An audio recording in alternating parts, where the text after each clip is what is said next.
Good evening, everyone, and welcome to the continuation of our budget meeting. It's January the 25th, 2024. For those that are joining with us virtually, we welcome you. For those that are with us in the council chamber, I would remind you to have your cell phone shut off or vibrate. This meeting will be streamed live and recorded for public viewing on the town's YouTube page using the link that you'll find on our website. We acknowledge that this land on which we are gathered today is part of the ancestral land of the Chippewa, the Ottawa, and the Potawatomi peoples, referred to collectively as the Shinnebi. And it's through the connection of the Shinnebi with the spirit of the land, water, and air that we recognize their unique cultures, traditions, and values. Together as treaty people, we have a shared responsibility to act with respect for the environment that sustains all life, protecting the future for those generations to come. Council, I would ask you to ensure that you declare a pecuniary interest at the appropriate time. So, Council, before we proceed with where we left off at the budget, staff, there were a couple items I believe that we asked you to come back to us before we proceed on ahead. Mr. Sabansky, do you want to take lead on this? Or? Yes, so in addition to those two items, Treasurer and I did have a conversation in regards to what happens to surpluses. We just want to make sure that council's aware. So we did make a number of cuts out of operational items due to the fact that they look to be over budgeted.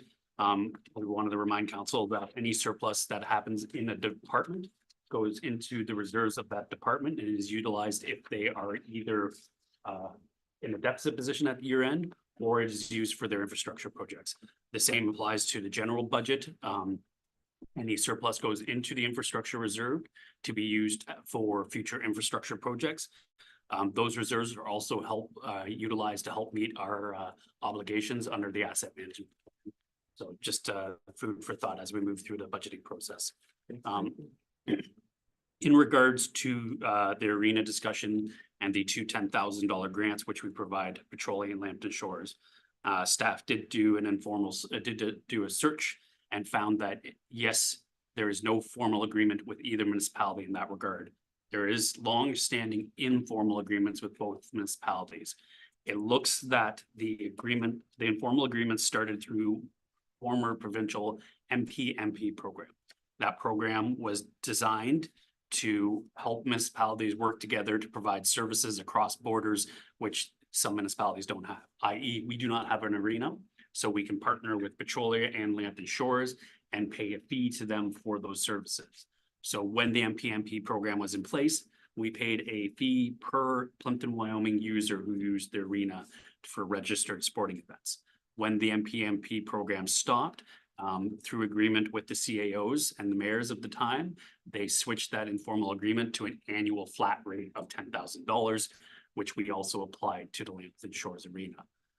The town contributed to the construction of both arenas through a special levy on everyone's taxes. I believe it was $25 for approximately 5 years for each property.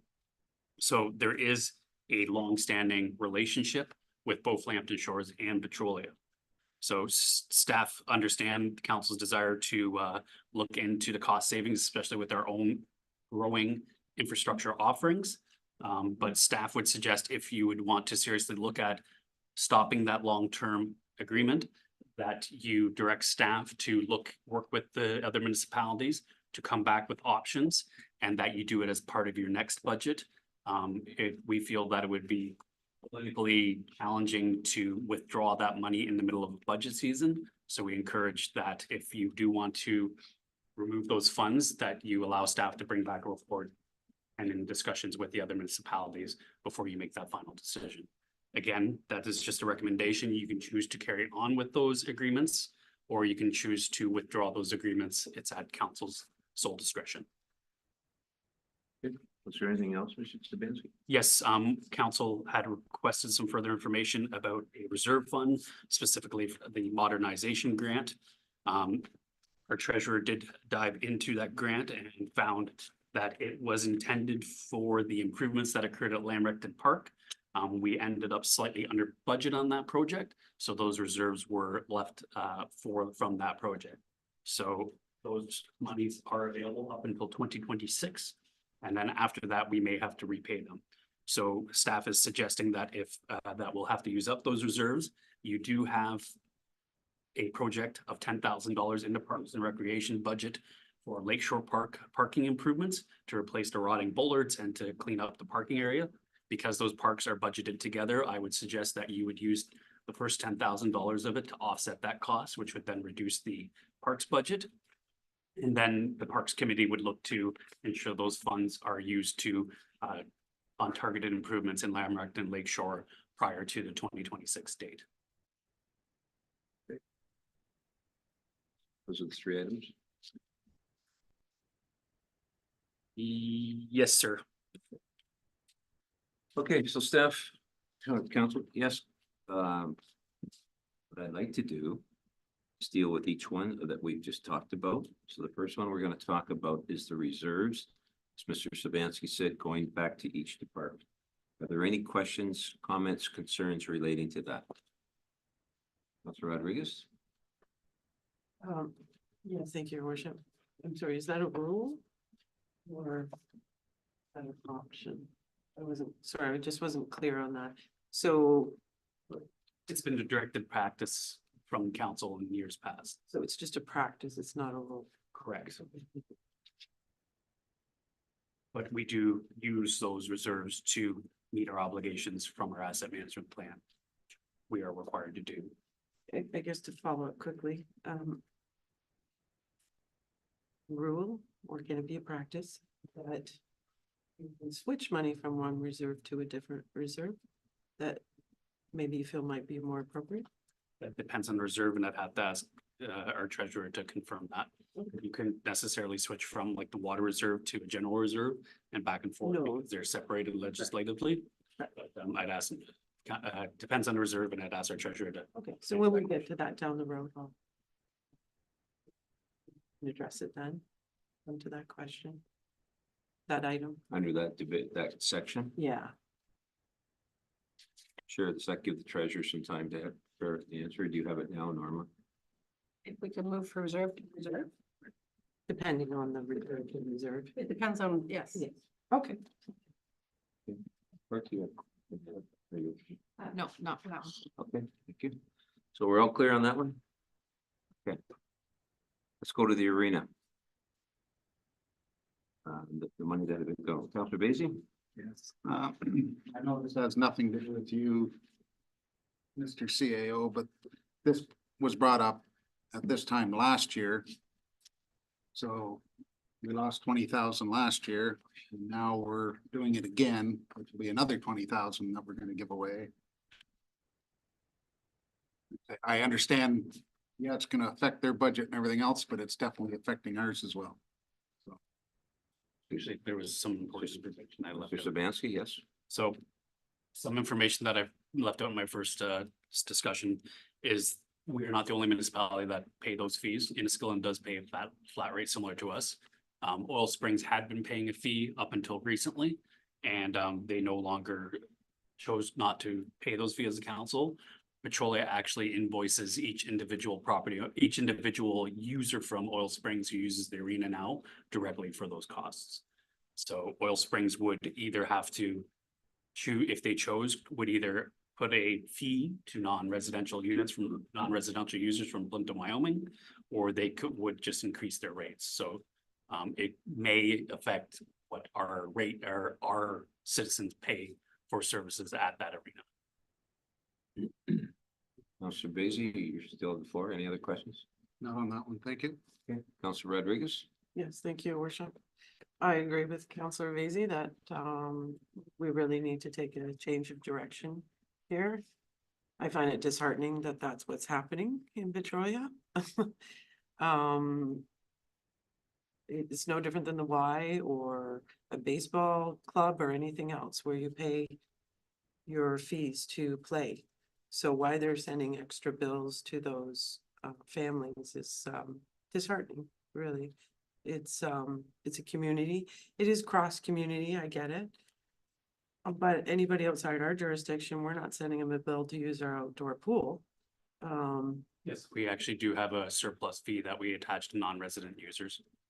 Okay, but you're doing it in the fees, Yes. not in a separate bill you're sending them. They could bill it, or they could bill it at the time of registration, or they could bill it later. It's just a administrative preference. But we do charge an out-of-town fee on our pool. The amount of children that use those arenas. That's what the fees structure is for. And if you're gonna make it prohibitive for those people coming from outside of the community to use that arena, I don't see how it benefits that community by doing that. I would rather move in a new direction here. I just don't see how any discussion is going to change.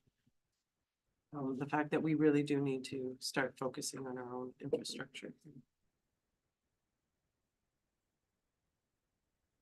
Bojan, did you have a question?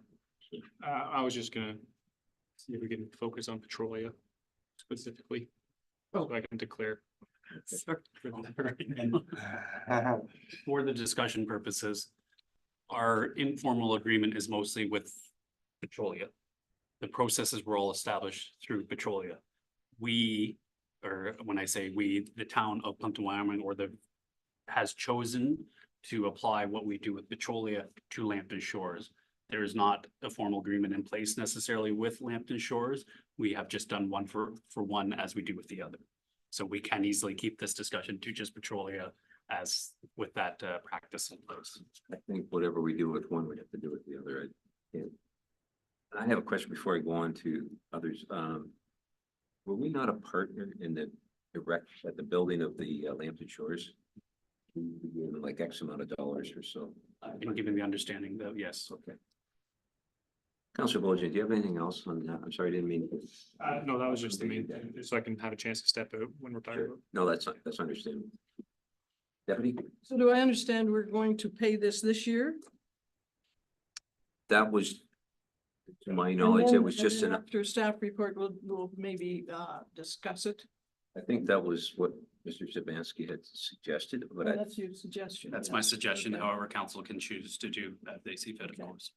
Well, and then maybe we could delve into it a little deeper afterwards, but pay it this year. That's what I would like to see done, so.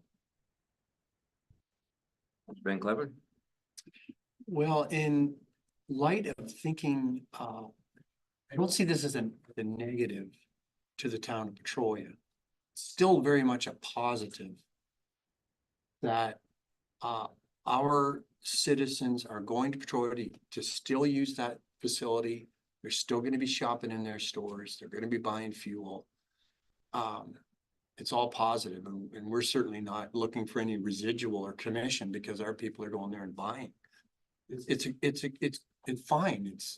There was good faith for all these years that Wyoming got Forest and got Petrolia, they're launched, they're up and running, they're doing their thing.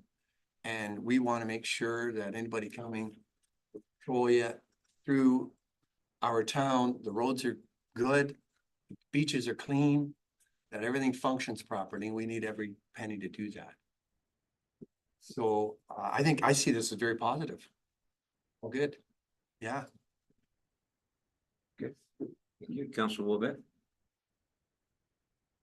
Times change and times have changed.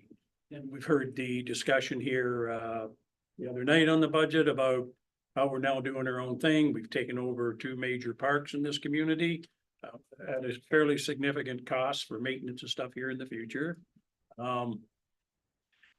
So we need to maintain that stuff. We looked at a 16% increase in the parks budget. I'm like John, I don't see a negative in this. I mean, we've supported them over a long period of time. But I'm also kind of in agreement with the deputy mayor there on like to just cut it off abruptly. Just doesn't make good neighbors. I know that's a fair amount of money. But I don't see any reason why we can't say this will be the final year. That's it. We're no longer gonna support either one. And move forward, to be good neighbors. We've supported it all these years. I do agree with Mike. We did discuss it last year and kind of ended up dead in the water, so I don't know where that went. So that would be my thoughts. Pay it this time around, but with fair notice that it's over. And let them come back with the argument. If there's gonna be one. Councilor Rodriguez? Thank you. So, the new year actually starts in April, correct? So there, Municipal is calendar year. oh, it is, okay.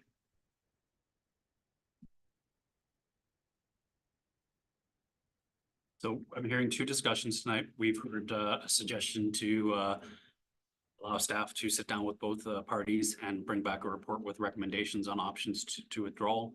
The second option was to provide notice to both municipalities that of 2025, we will be withdrawing. Councilor Bojan?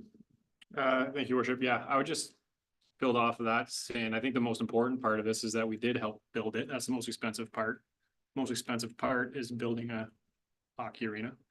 By the sound of it, we paid that through a levy and helped get the actual facility built.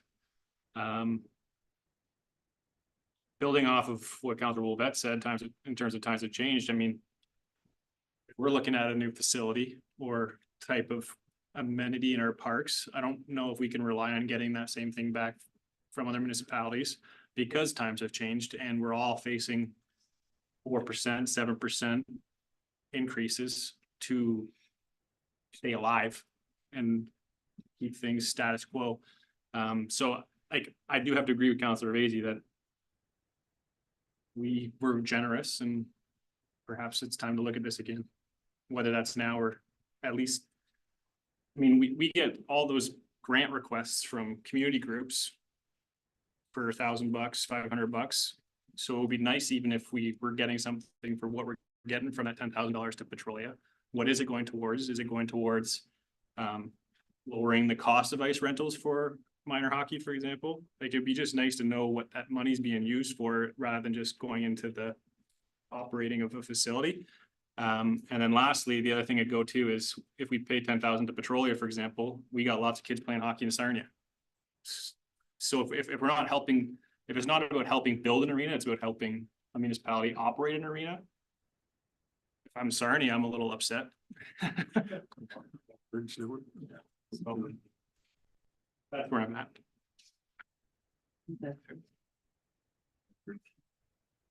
Yes, go ahead, Adam. I think decision of this scope probably wants a motion of some sort. So you have two options in front of you. You have a option where you can direct staff to negotiate our withdrawal, or you have an option where you can direct staff to notify them that we will be withdrawing as of 2025. Pick one to put on paper first. So I need That's great. mover I from. think we all, what I'm hearing, we all look at the future that this may not happen. So like as Adam said, which one do you want to go with? Do you want to withdraw now? Or do you want to have staff come back, talk to them, give them warning that we're gonna be probably pulling out? At the same time, we could get that information that Councilor Bojan asked about, where does the money go? And just for my clarity's sake, is this a motion specifically for Petrolia that I can move or second? We could do one for each. I know it's tedious, but I got to. So we will deal with them separately, Alex, just so that we'll do Petrolia. Did you want to move a motion about Petrolia? Anyone? Motion? Yeah, we've given options, but I have to put something on paper for you to consider, but I can't pick what that is. So if someone says I move to, then I can put you down. Also have to pick one of these, the CEO statements. One of the two. Or a third option if you have one. If you would like. Okay, well, my motion is to withdraw. During- Now, For 2025. Withdraw now. I don't think any discussions will make a difference. I would second that.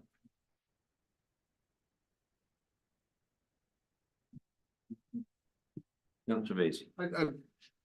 On the issue of having staff negotiate with them what our options are, well, our options are we pay it or we don't pay it. I don't know why waste your time, we're either gonna notify them that next year we're gonna do it, we do it this year, or unless we all agree we're not doing it at all. Mhm. Maybe we're gonna leave it status quo, but Fair enough, Counselor Basie. I think negotiate was probably the wrong word to use. it just, Probably discuss the withdrawal and bring back further information for council's decision. Or yeah. Negotiate was the incorrect word. My apologies. May your worship, can I, Yes. is this what you're thinking, that council withdraw their financial support to the town of Petrolia towards, that goes towards the Petrolia Arena? Effective down, do we want? Effective Yeah, in the okay. 2024 budget year. Yeah.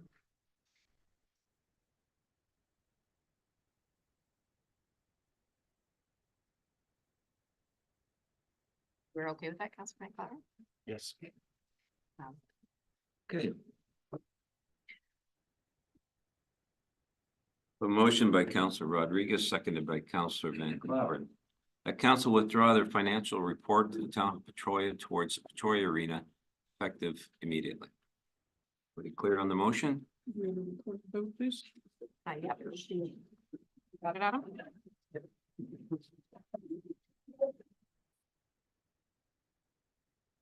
You ready? Am I writing this down or you? I'm writing it down. Everybody clear on that? Okay, ready to go. Counselor Bojan, It's effective 2024. No, Immediately, yeah. Against? Counselor Rodriguez, Yes.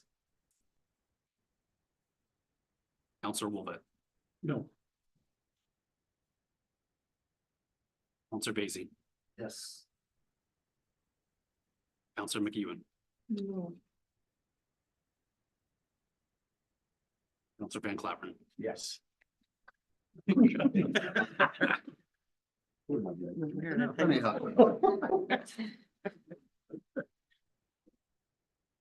No. It's defeated. Right on that. Yeah, we don't have the same.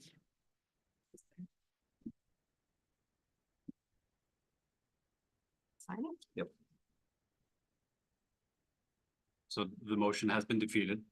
Council has other options at hand. They can choose to withdraw for the 2025 as suggested, or have staff carry out discussions with each municipality and bring back a report for further consideration in regards to a potential withdrawal. Rodriguez? Yes, so I believe the two kind of achieved the same thing, Mr. Sabansky.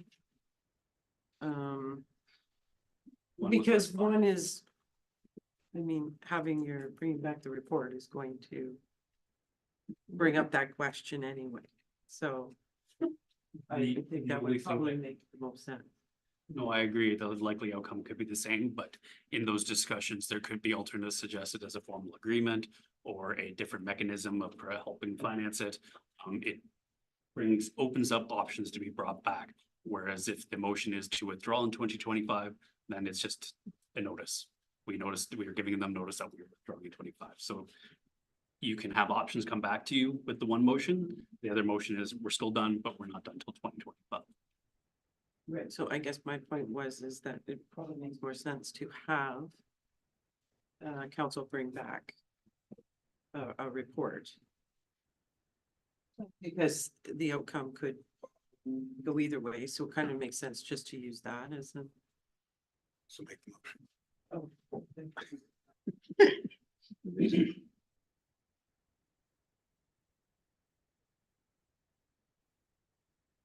We need a seconder. I'm making the motion. So I guess the motion then would be that staff Staff do the report. Staff Like, brings and back say- council of report regarding options. What payments we currently make to both. Petrolia, Choice. yes. We'll just talk. I'll second it.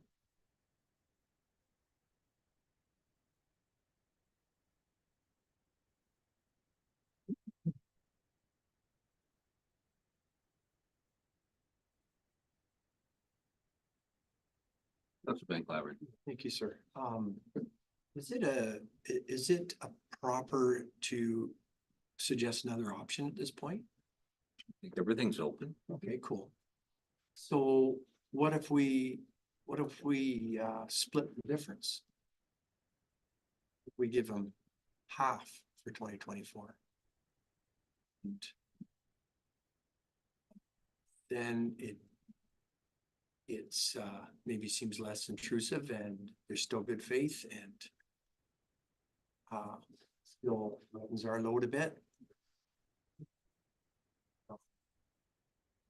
Maybe it eliminates the need for discussion, you know, or a report.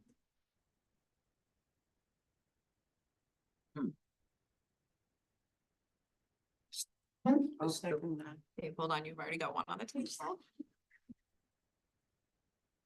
Okay, so that's already on the table. So protocol is we have to vote on Move in that. second. You can discuss this, but if this this has to be considered now that you've put it on the table before you consider the alternative. Correct. So I have to read that out and then we open for discussion. correct? Am I not allowed to withdraw? Yeah, a mover and a seconder. Yes, Yeah, you could, correct. if you agree, you could withdraw.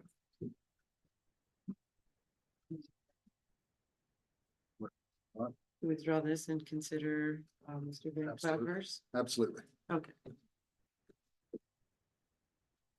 We're withdrawing this motion.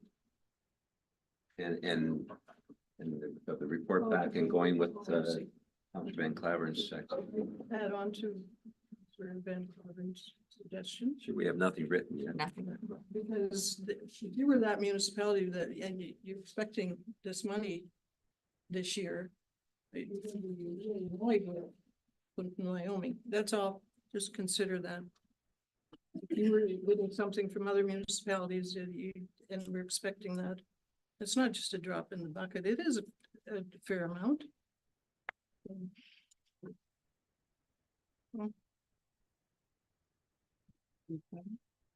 I can live with that. Oh, no, Oh, yeah, motion, yeah. Are we just discussing or you want to put it on the table? Sure. Well, then, In my opinion, you're either in or you're out. I agree with Nettie that probably depending on that money this year. Thought we had a pretty good motion there that go let them know that we're gonna end it after this year. And I mean, if there's any big arguments, it should be from them back to us. Like, we shouldn't be here defending it. Let them fight for it. If it's that important to them, they'll be back here having meetings with us and everything else. So like, we can make the decision that we'll keep it for 2024. It's gonna end in 25 and notify them. And let it be there. We shouldn't feel guilty about this as a I think that's the more professional. taxpayer's dollar. Yes, yes. I mean, that's just my thoughts. You know, everybody's got some great ideas here, but to me, to cut it to 5,000 or 7,000, it's not meeting what we've been talking about needing the money within our own community. We're kind of saving a little bit, but not all of it. So I just. Okay, Councilor Rodriguez. Thank you. And I don't want this to get out of perspective in the sense that, from my perspective anyway, that we're not trying to be bad neighbors. And I don't want it to be perceived of that by cutting them off or reducing fees. We don't care about Petrolia, their community. What we have here is our taxpayers' dollars and what we need to do with our taxpayers' dollars in our own community right now. And it's no slight. I don't view it as a slight at all against our neighbors or bad faith or anything of the sort. So I just want to be clear on how I really felt. This is business. And this stuff happens every day, unfortunately. Tough decisions. Councilor Basie? Splitting it in half, to me, it affects us both the 50-50. Because I don't want to spend anything, but I'm still gonna spend 5,000. And it's gonna cost them 5,000, but they're not gonna get, so. Like I say, it bugs me that it didn't get done last year and we're talking about it again this year, but again, it's not this staff's problem because they weren't in that position then, so. Once again, theoretically costing us another 20,000 for something that didn't get done, which should have. So if I can cut that to half, I would like to do that. If it goes to next year, then I'll be damn sure that it gets done next year and we're not doing this again. So either way, Seconding Mr. Van Claverin's motion. I thought she did. Just make a Kristen, I- motion that we're gonna do it this year and stop it. So right Did now, we not do that? so right now, Counselor Rodriguez withdrew her motion. I don't know why it's doing it. I'm muted. You are muted. I don't know why it's doing it. Okay. It's just withdrawing it this year. No, She's muted. I am. Leave that All here. right. Just so we're all clear.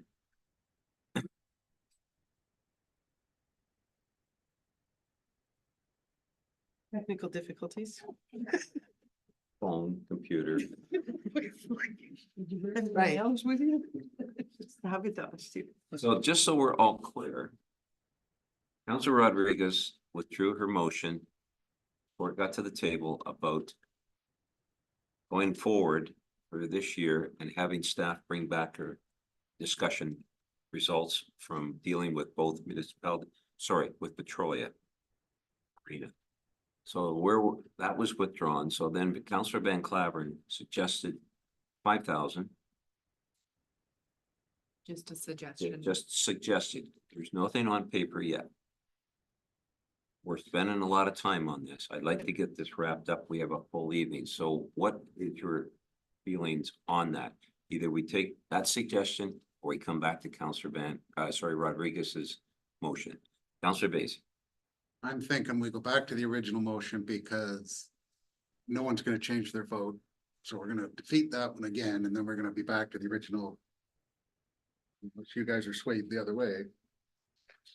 We're looking at doing it in 25. Clerk. Yeah, that's what I mean.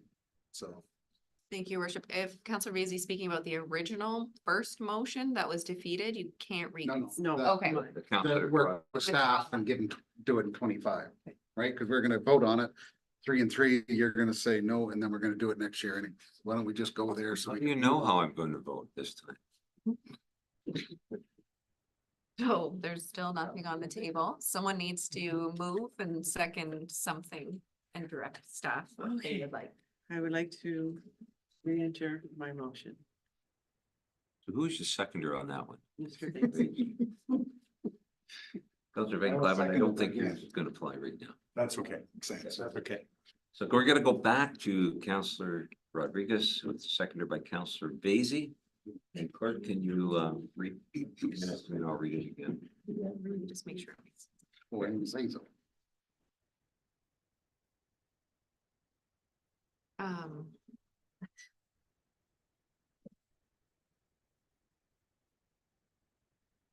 Am I, sorry, you were looking for the 2024 funds to still be paid, correct? In this motion, Counselor Rodriguez? Well, because it was defeated, yes.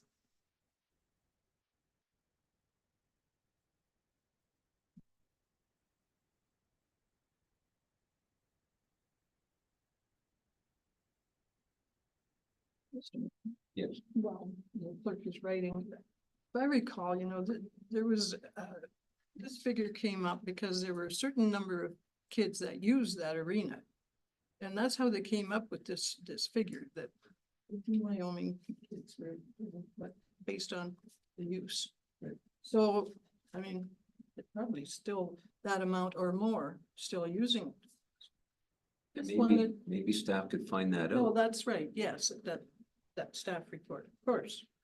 The motion which is being drawn up right now would allow us to bring back a fulsome report, so we could bring back information about how the kids are utilizing the Petrolia Arena. And what their reaction to that would be, whether it's, increase of fees or a out of town user fee. So you'll have a fulsome knowledge when you make your final decision. Counselor Basie, then Rodriguez. Just a quick comment. How come this isn't in the Parks and Rec budget?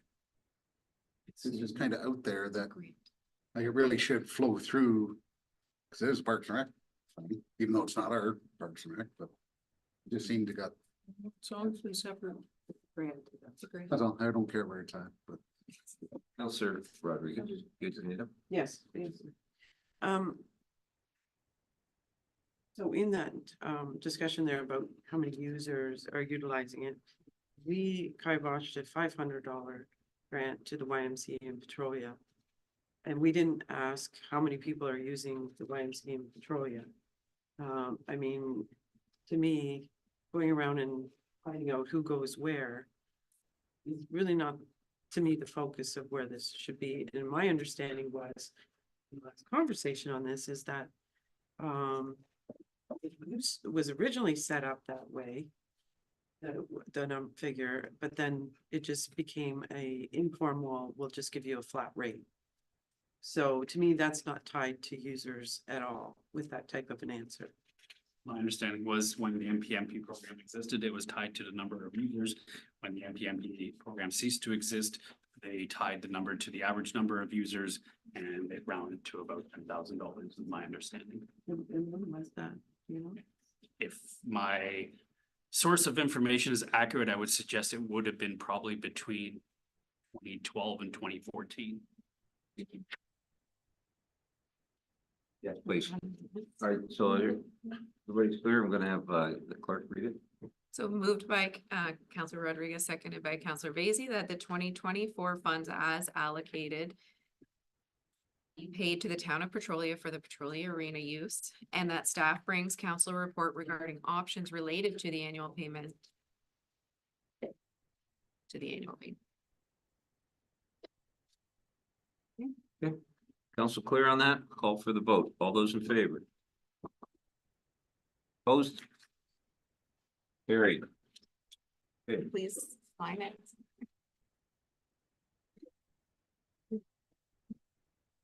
The other one? okay, the last one is the reserves, sorry. Sorry, Lamp. Sorry. Larry. Okay, Council Bulgeon has declared conflict. Council, what would you like to do with related to Lambton Shores? Same thing? Breaks the motion. You need a motion for that, or? I would think since we You did want for the one, we should do it for the second one. Cut them right off. I have mover and seconder. Okay, who wants to move this one? Fine. Deputy Mayor and Councilor Vasey. In order to save time, I'm gonna copy that later. Would you like me to read Yes, the please. motion? That the 2024 funds as allocated be paid to Lambton Shores for the Lambton Shores Arena use, and that staff brings council a report regarding options related to the annual payment. We heard the motion. All those in favor? Opposed? Carried. Find that. I know. Councilor Vasey, could you get Councilor statement back in, please? Okay, the last thing on the vote, Mr. Sabansky shared with us about the reserve fund both at Lamberton and Lake Shore Parks. Are there any questions on that, Councilor Vasey? Can we use some of those funds for the washroom project too, over at Blue, or whatever that's called?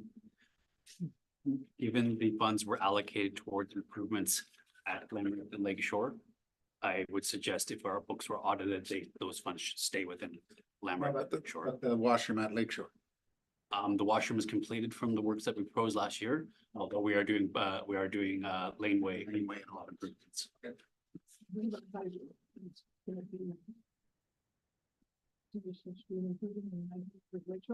That has already occurred.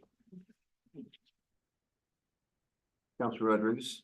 Yes, thank you, Your Worship. Was that wasn't the fund that I asked about for a new office? It's because of complexities. How did it end up in park? The labeling of the reserve itself was a bit misleading, but when we went back through the actual financial books, we tied it back to that grant. Called the Municipal Modernization Fund. What was applied for was improvements that modernizing. So. Is there any consideration? I don't know how much, I don't think you ever stated how much funds are left. 36,000 and change, I understand. 37.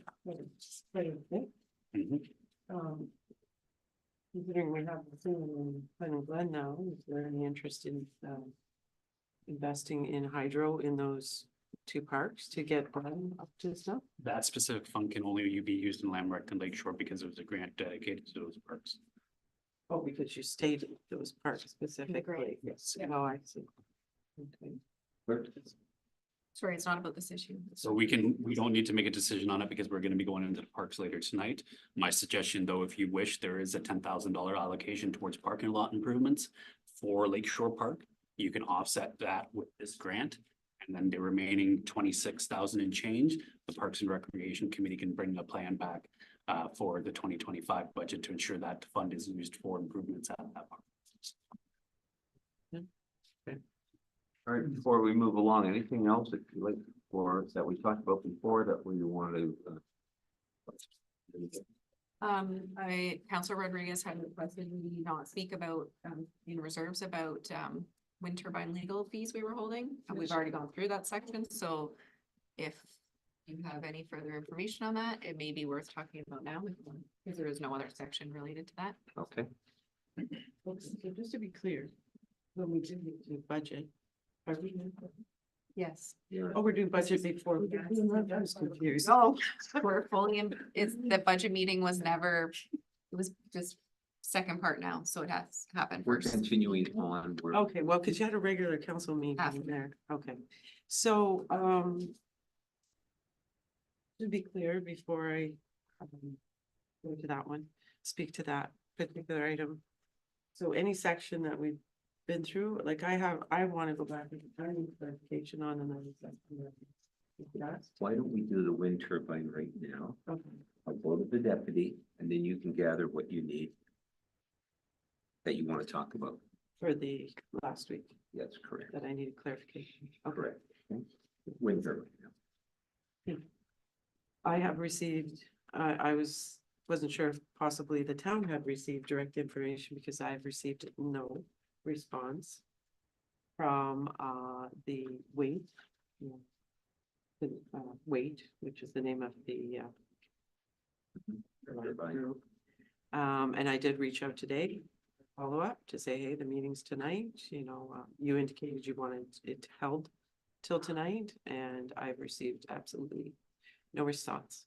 I did receive a newspaper document back from, I believe it was 2015 when this was all occurring in that time frame, where in it was made very clear that the fees being collected were going to fight issues that the council had wished to fight in relation to. So there were setbacks was the big one, that went to court, did go through a bit of a court process there before it was shut down. So that was, what the intention of those funds were for. That no longer exists, obviously, because turbines are now. So I guess my hope is down the road, if we could have the council, some sort of like staff report from that. On this reserve. And open it for discussions of what options may be considered. Our thing, because there's a lot to consider. The federal government is now looking at turbines again. There were the IESO, is that correct? Seems to have their own agenda, and the provincial government seems to have their own agenda. Where the IESO is saying, this asking for municipal support before doing projects is hindering a lot of projects. They'd like to see it go away. The provincial government just made it clear, I believe at the conference, that there will definitely need to be support. So there's a lot of things at play because there's a 4-year plan here with public consultation to increase power in Ontario to meet significant demands coming up in the future. So I don't know. So there's lots of things to consider with this reserve. It's, to me, it's what it was there for originally, no longer is, because that's all done. It's history. And how should we be looking at that for the future? Mr. Sabansky? Councilor Rodriguez, am I correct in remembering that the initial email that Wade sent to you did note that they would like to hold on to the legal fees because they foresee additional potential legal challenges coming down the road in regard to those wind turbines, or did I misunderstand that email? Yes, you did. Well, I say for sure. It's open for interpretation, maybe. I think what the thought process is if new energy products may be coming down the pipe and there's legal challenges there. So again, these are all things that I think should be considered sometime this year. I think it's important to review it, so it's not sitting there forever and nobody's paying attention. And whether it does sit there for another 10 years. I would also like to see come back in that staff report. What were the original agreements with the these turbines? You know, they have a set lifespan, I believe, of 20 years. We're already coming up to 10, so that flew by. So it's important to understand what happens in 10 years from now with those. And what challenges we may face. So I think there's many things that could be discussed on this. Rita? Yes, and just to let council know, given the topic of discussion, I've been informed that Inniskill and Township has been contacted by a wind turbine company looking to possibly install additional wind turbines. So there is a possibility of the project starting back up.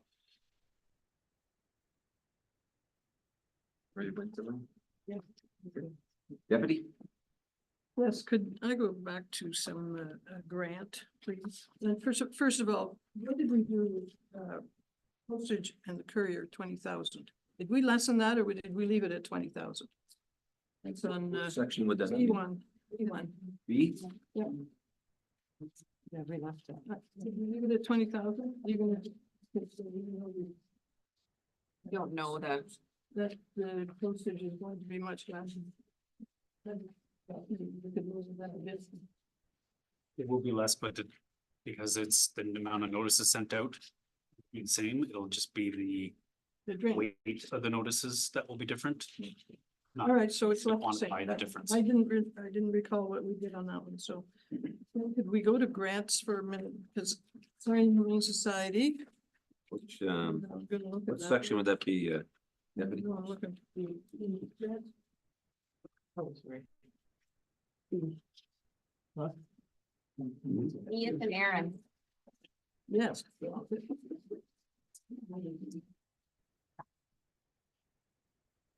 So I would like to propose Zion District Society for the Prevention of Cruelty to Animals. We put $1,000 in there. We use their services. They're building a new building. I know that if somebody in our town picks up an animal, they're gonna take it to Sarnia because we don't have our own animal shelter. Could we at least give them $1,000? I know I've seen a letter requesting that, and I can't put my fingers on it. That's because my filing system is very poor. Councilor Rodriguez? Thank you. Yeah, I did ask about this last week because I was surprised to see it removed, but it was explained it was removed because that fee was a fee for pickup. The A voluntary fee for pickup services, and now we have a formal agreement in place for those pickup services that we've budgeted for. Yes, we budgeted for fees, but we haven't budgeted as a grant. Right. We budgeted for fees. It just got moved from here to a different spot. I didn't see it that way. So I believe what the deputy mayor is saying, and correct me if I'm wrong. Yes, we are accounting for the operations of our animal control through the Humane Society in the other line item of the budget as per our agreement with them now. I think the deputy is suggesting that we provide them $1,000 grant to help with the construction of the new building. So that was actually gonna be the second part. I was just trying to straighten out the first. I was going to say I'm absolutely in agreement because they are building a new facility. But I just want to be clear that this, what I understood last week, this fee was not like a donation. It was in lieu of. It was for their pickup of. Okay, we put $1,000 in there. Councilor Vacy? If you look at what we bring in for dog tags and what we pay out, there's more than enough money in there to pay $1,000. Mhm. I would agree with you. Because it's, Thanks for. Clerk? Just to be clear, you're not requesting to add, you're requesting to take 1,000 from reserve to pay for a donation, is that what you're requesting? Is what Councillor Vacy has suggested. I believe Deputy Mayor has suggested just $1,000 from the budget. He's not suggesting from Okay. reserve. He's come from the dog tags. From tax. Take fees. Reserve. Sorry, I meant that reserve where you put that in revenue. Sorry, I called it reserve. Yeah. yeah, and that way it doesn't cost us anything. It's better. Is everybody in agreement with that? Yeah, so as long as it's, we're not adding it into the budget, we're just. Shuffling. Sliding it, yeah, I can, yeah. We don't have a dog reserve yet. So where's the funds? But if you from look the at, dog if you look tags? at our 19,000. income to our expenses, we spend $2,500 on animals and we take in 20,000. So it would go. So somewhere there's some money. New bylaw, 19,000 done differently. It will be reserved, but there isn't one yet. Can we take the income of the dog tags, put it to 19,000 and take that 1,000 and put it in the grants? Could we do that, please? I'm just gonna shuffle money around. At least we're giving them $1,000, okay? Do motions for everything. Is everybody in agreement with that? Yeah. Okay. We'll do that. Back to Councilor Rodriguez. You got, Oh, you had another item. you yes, said. I did. It's in, it's going back to the roadside drainage. Is that in? J. Okay, J. J as in John. John.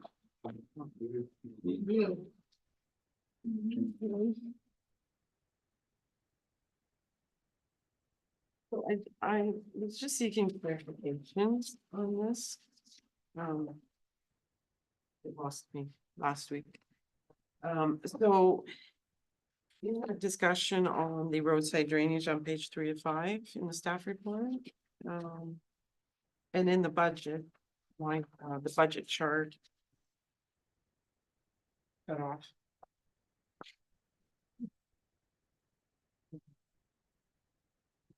Last year, I had mentioned the first 2 years when you're comparing it, we had $110,000 budget for this roadside drainage maintenance. And we pretty much came close to that. Then for some reason last year, we had $250,000. And then when you look at year to date, and this is kind of jumping all over the place, my apologies. There's everything on the page. When you look at year to date numbers for that line item of the $250,000 we budgeted. Only $443,000 what had been spent October 31st. You had stated, Mr. Savansky, that you just weren't able to get to that stuff last year. So again, we're budgeting for $250,000. I appreciate, yeah, Mr. Silva has assured us that he is going to wholeheartedly utilize all that to improve our roads. My question is where is the money that we invoiced out to taxpayers in that budget of the $250,000? But didn't send, we're asking for another $250,000. How does that work? Any surplus in the roads budget goes to the roads infrastructure reserve to pay for roads improvements. Okay, but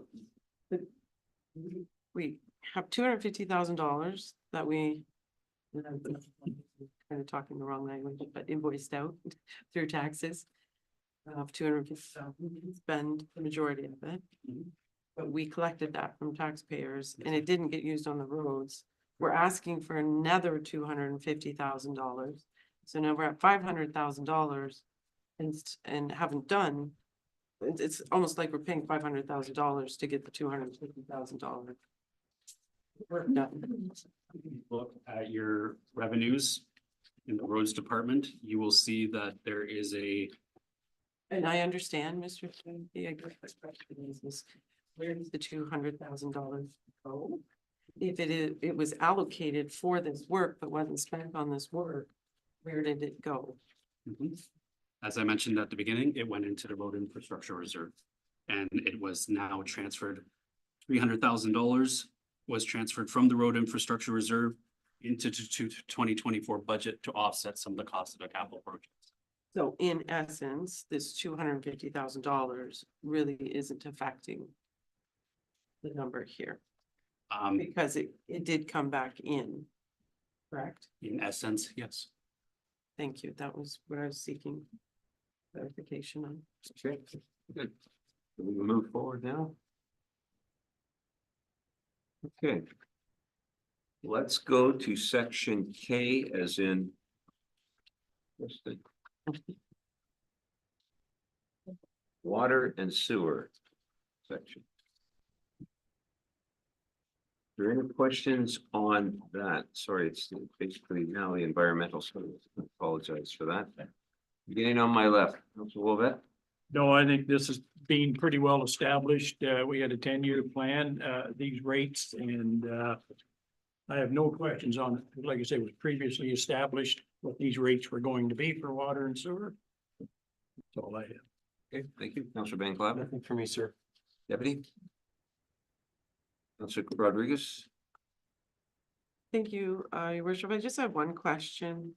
Regarding the laws needing funds to make improvements. And we're contributing to that. Does laws in general, are they able to apply for grants, any grants?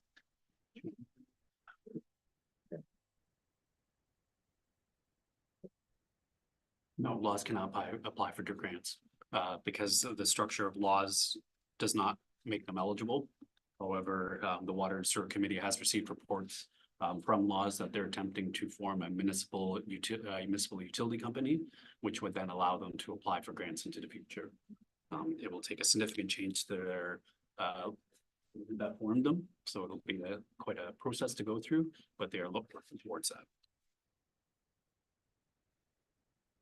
Does that make them unique in the province, or are they all like, are all water? Most drinking water systems started out being owned and operated by the province of Ontario. During the 90s, when the province of Ontario divested themselves from the operation of water and wastewater treatment plants, they issued transfer orders to the surrounding municipalities who utilize that system. Each transfer order was unique because it dealt with unique municipalities, so each group is slightly different. They have a lot of similarities, but they are very different. A lot of those companies have moved their water wastewater treatment to the regional, so the county level. And then some, such as Middlesex County and ourselves, have a system of shared ownership like a co-op. The Huron system is majority owned by the City of London, but they do have clients which they share responsibility with, and it's the same as ours. The City of London system is looking to move towards a municipal utility company. Is attempting to follow suit to be able to garner loans and to obtain grants. Councilor Vacy. Yes, your worship. Just a couple questions. I'll leave it up to the committee themselves, that have done this, and they've done a great job on it. I just have a couple questions on a couple line items. Which page, Councilor Vacy? Well, it's the one with the numbers on it. Page 3, I believe. It's not numbered. 3, maybe 4. 1, 2, 3. Page 4, where it starts listing the general operation costs and stuff. WWTP and PS maintenance, we budgeted 14, the actual was 22. In 22, we budgeted 20 and it was actually 49. And then in 23, we did 20 and we haven't got that actual number yet. And then we've budgeted 25,000 this year. So I'm just, I like the fire budget. I'm concerned that we're not budgeting enough. Through the chair for me. So historically, yes, it was under budgeted, and historically the operating authority did not carry out enough maintenance. So over the last 3 years, we've been paying catch up. That's why you see overages there. We are starting to see that trend come back down towards the budgeted value. So that's why we did not make a significant change other than what you see before you. And then the next line, on one call locates. Again, I don't understand. We budget $3,500 and it was 30,000. And then next year it was 20,000. And this year it's only showing $315, but then we're budgeting 10. Sabansky? So the reason the budgets were utterly destroyed in those years is the way our locates are structured is that we get I think 1,500 locates per year free as part of our contract. A locate is not like just one called in locate, it's per property.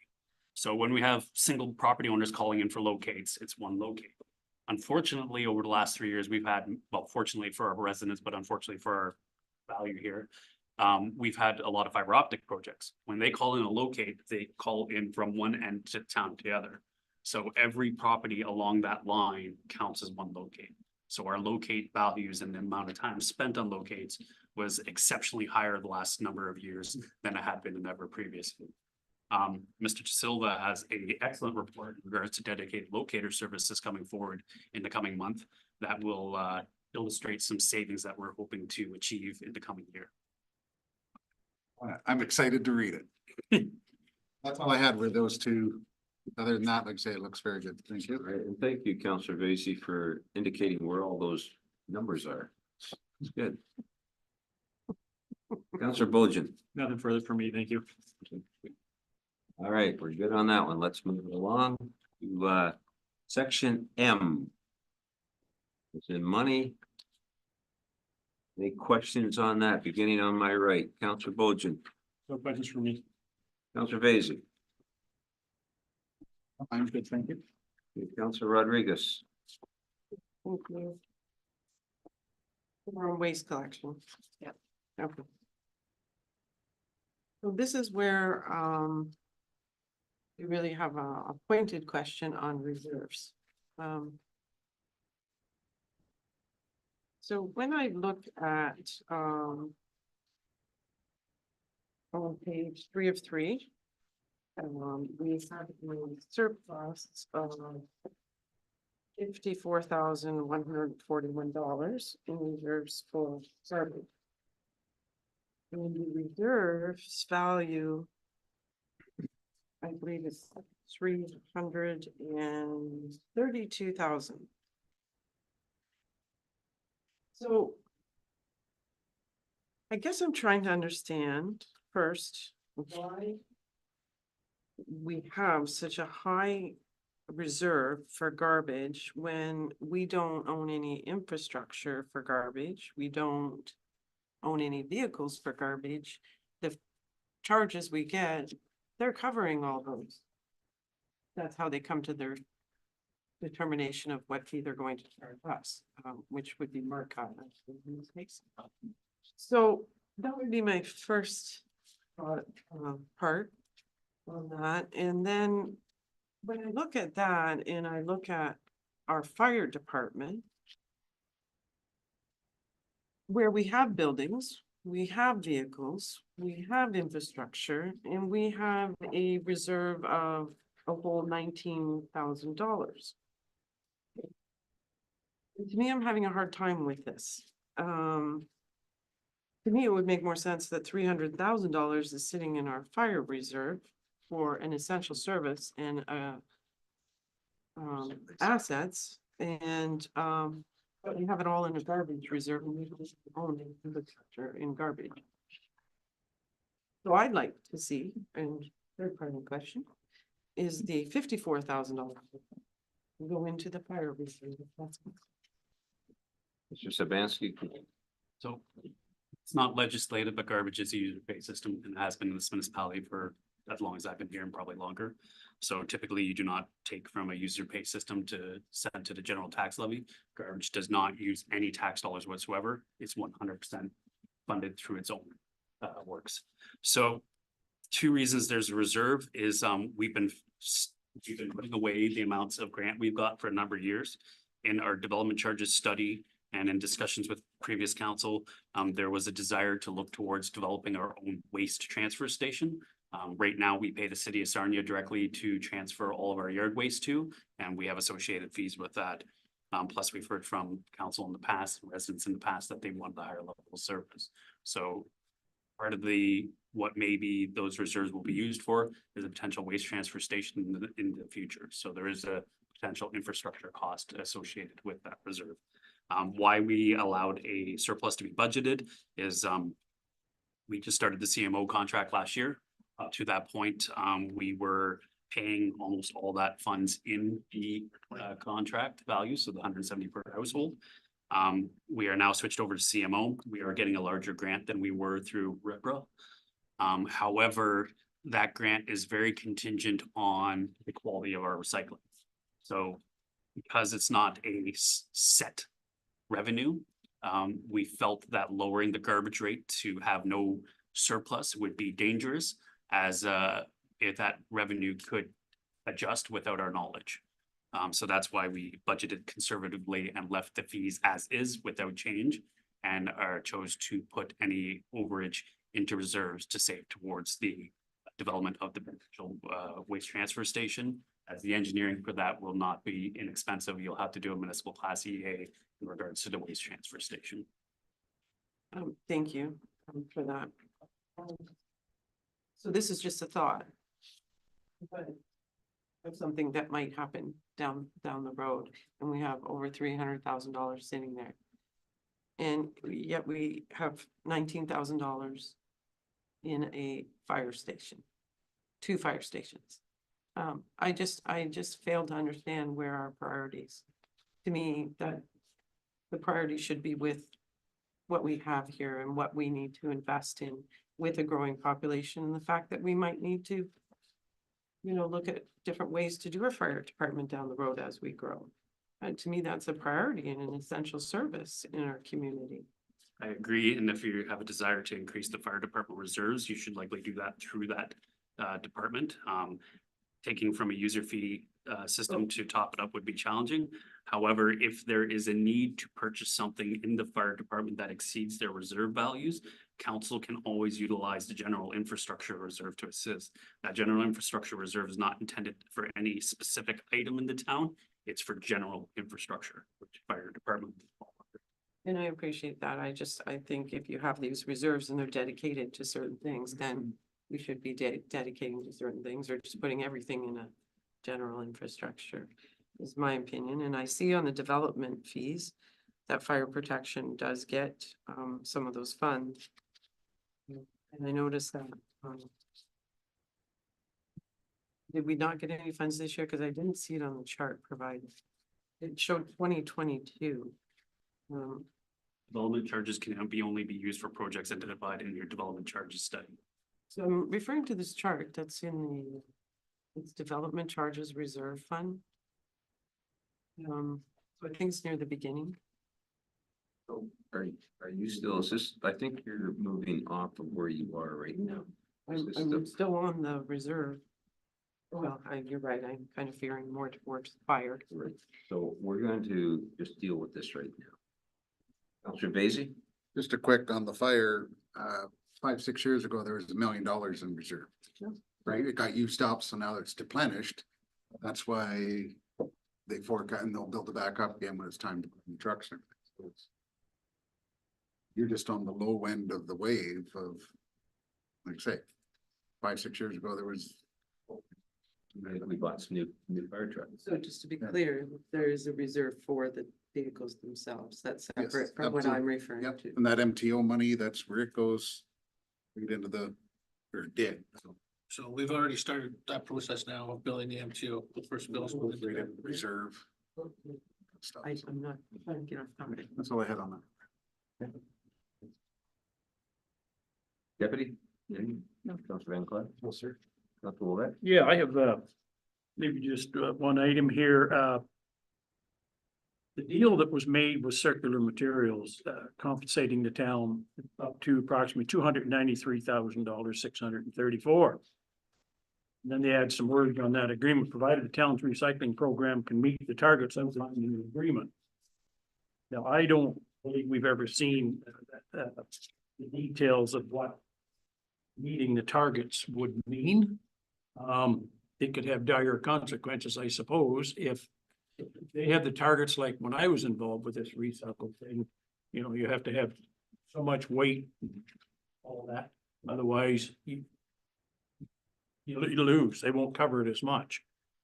And I'm assuming, Adam, you and I have talked about this before, is that why that $54,000 is put over into reserves, because you're not sure yet, this is all brand new coming from the government. And Wyoming historically has had challenges meeting recycling targets. We've entered into numerous educational programs with our citizens and it has gotten better. But our recycling historically had been dirty and rejected a lot. So we had hard times meeting targets. We are getting better, but because of that, did not want to lower the fees. We decided to leave them as is to allow that bit of a security blanket there. Budget. Here's my concern here, and I've probably got the math wrong, but I'm sure you're going to correct me. When we look at the chart here, recycling costs in the Plympton area, $296,000. In the Wyoming area, $111,000 for a total of $407,000. My understanding at the time that the government was supposed to take over this recycling eventually. So if I look at what they're compensating us, $293,000, and it's costing $407,000, we're not being compensated near enough. So am I getting that math wrong, or that's the figures right off the paper here? You're right, Councillor Wolvett. The value that we get from compensation from CMO does not cover the entire cost for recycling. So the government program for taking over recyclables, we're supposed to be neutral to the town, be no cost to the town. They're taking it over, they're gonna do it. Even though we'd be able to be involved in our contractor. So we're like, we're $100 and some thousand shy from what we're being compensated. And it could be more than that if we don't meet the program targets. Yes, sir. So it's Bearing in mind, the current contract is a preliminary contract. The full program will come into place in 2025. We're currently in a transition period. In 2025, they are either supposed to take over our programs entirely and they'll have regional contractors, or they will compensate us to continue to manage our own. Likely, given that we contract out all of our services, that we would use the regional contractor, whoever it is. That's why we just did a 3-year extension with Marcotte to get us to that 2025 date to allow us to renegotiate the contracts based on what the recycling program looked like January 1st, 2025. So that'll affect their budget in 2025 then. Theoretically, yes. Yeah, my point is it was supposed to affect it positively, not negatively. We're already $100 and some $1,000 in the hole here because 293 is not meeting the 407. 407,000 is costing us right now. And that does not include compost. So that's just a word of caution here, where we're going with this whole thing. So we'll have to see where the government comes from. But this other thing that I was involved in for several years, and Norma will certainly know this, is that we used to get a fair rebate coming back from recycling. And for a while it kind of ended because the paperwork wasn't done, but we were getting between $60,000 and $70,000 back from the government on our recycling program. Recall we put into the recyclables, going into just general funds at one time, and then we changed that because I bellyached at the budget meetings every time and got it put in the right spot. But anyways, I don't think that grant's gonna be no longer available, so we were adding reserves pretty good out of that grant money. That was the money we had to apply for and got it back in a grant form. So I do believe a lot of that $300,000 come from that program. But anyways, I think way under, I don't think they're giving us enough here, but I guess 2025 will tell, but just. You're not doing the provincial math right, Bob. Yeah, I hear you. But I do see the difference between 296 and 411. So. Yeah. Anyways, that's all I have. Okay, anything else under that section? Okay, move along. Section N. Cemeteries. Maddie. Daddy. Sorry. Counselor Wolf, anything for you on this? I do, sir. I won't take much of your time, but I was just informed as we come into this meeting that I'm not gonna call it an error, but there was a under Adjustment? budget item. Or cemeteries. Now, this is inactive. I'm talking about the Wyoming public. They kind of go together that there was a pair of benches. Ella, do you want to just explain that, please? So it's under the Wyoming Public Cemetery Capital. It's called Transfer to Reserve for Future Projects. It should just be called Future Projects. So the Wyoming Public and Inactive Cemetery Committee is looking to install benches in the public cemetery. So at the meeting, we had talked about $2,000 being enough per bench. It unfortunately won't be enough. It's going to be like $2,700 a bench. So if council will be willing to give us an extra $2,000, then we can get the benches installed for public use at our cemetery. So you're looking for another 2,000 on top of that 4? So for a total of $6,000. Okay, Counselor Rodriguez, you have a question? Yes, thank you. Is that available to take out a reserve? I believe you make interest off of. your funds.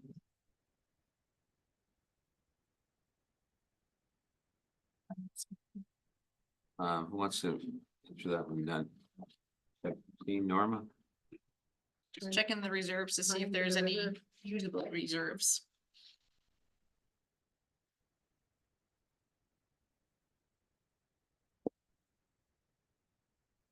I would prefer not to take it out of reserves because number one, to the council, we had a 0 budget increase here to start with. So we tried to be really cut the costs. Where would you prefer to come? I would prefer to, for the count, under the council's grant.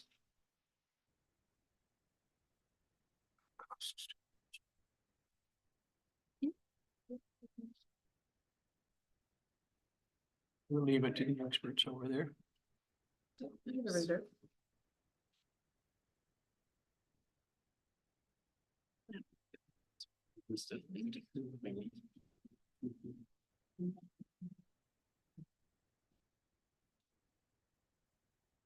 You have reserves? Okay, you do, we do.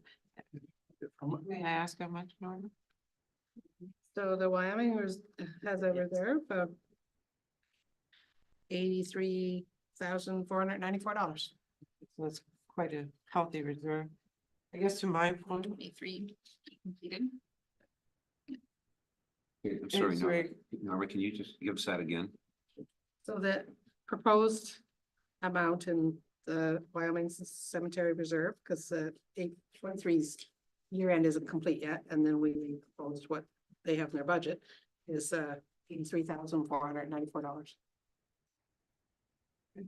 Okay. That's separate from our perpetual care.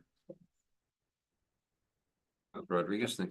Thank you. So the reason why I'm asking that, if I remember correctly, through our whole ventures conversations, that it's quite restrictive of money for cemeteries, but the interest made off of debentures can be used freely, and this is what it is intended for, is to be able to do projects such as this in the cemeteries, was my understanding. So it's money that you're making. But I'm not gonna waste a lot of time here. We're talking $2,000, so take it from reserves and move on. We're getting paid to sit here, so I'm not gonna worry. It's only $2,000, so we got that much in reserves. It isn't gonna make or break us, so. Yeah, so that's fine. Everybody comfortable with that? Okay. Anything else? Deputy, sorry, let me go to Vin. Go ahead. Yep, then we'll jump on that. Cenotaph, income lucky. Does this come under cemeteries? No, ma'am. What does it come under, Norman? It's just a budget line under that in. So if you go to your budget sheets, Under health services, you have the cemeteries, and then there's a line for cenotaph. That has always just been separate. Yeah, So if we need to budget for something, then we need to add to the line. the base of the cenotaph in Kimlaki's falling apart, so. CAO? So that's a great point, and we've asked for some money to put it into there. Currently, Alan Little, our fire chief, as a veteran, and a couple of community members are working towards looking for grants to have the cenotaph replaced in Kamlaki. The stonework is starting to come apart, and our local mason feels that it's time for it to be rebuilt instead of patched. So if we could possibly allocate a suggestion of $2,000, that could get us started on the project, allow us to do some patching and come to council with a fulsome budget for 2025 year and hopefully some grant opportunities as well. I'm trying to find where the cenotaph is. No. Nothing busy? With the proposed Optimus thing going through, will that be moved? I don't believe so.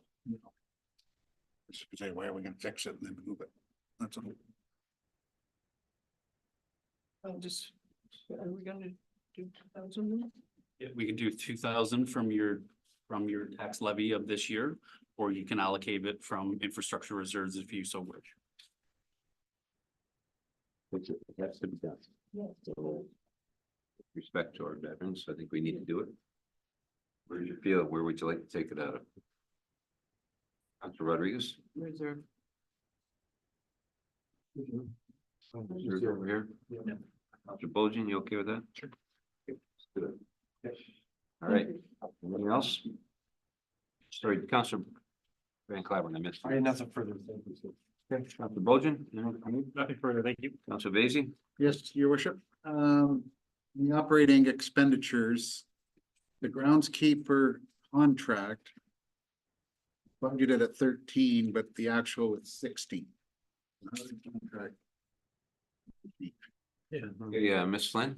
So we had a contractor lined up, they unfortunately backed out, so we had to go to tender last year. The tender has been much higher than originally quoted, so we're kind of stuck between a rock and a hard place of either having to have Public Works do it or tender it out. Ultimately, the tender did end up being a better option. Have the manpower to do it in-house. Perfect, thank you. That's all I have on the section. Councilor Rodriguez, anything on that? No, sir. All right. Set that one down. Okay, council, as we have parks coming up and I understand there might be some good discussion on that. I'm going to suggest we take a 20-minute personal break and return to activities at 6:45. When we return, I know we have some good discussion, but I like to keep the meeting moving because we have another meeting after this. We need to deal with some items there as well, so we'll keep things moving. For those that are joining with us virtually, feel free to take a break and return to us at 6:45, 6:45.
Back, thank you, everybody, for those that are waiting.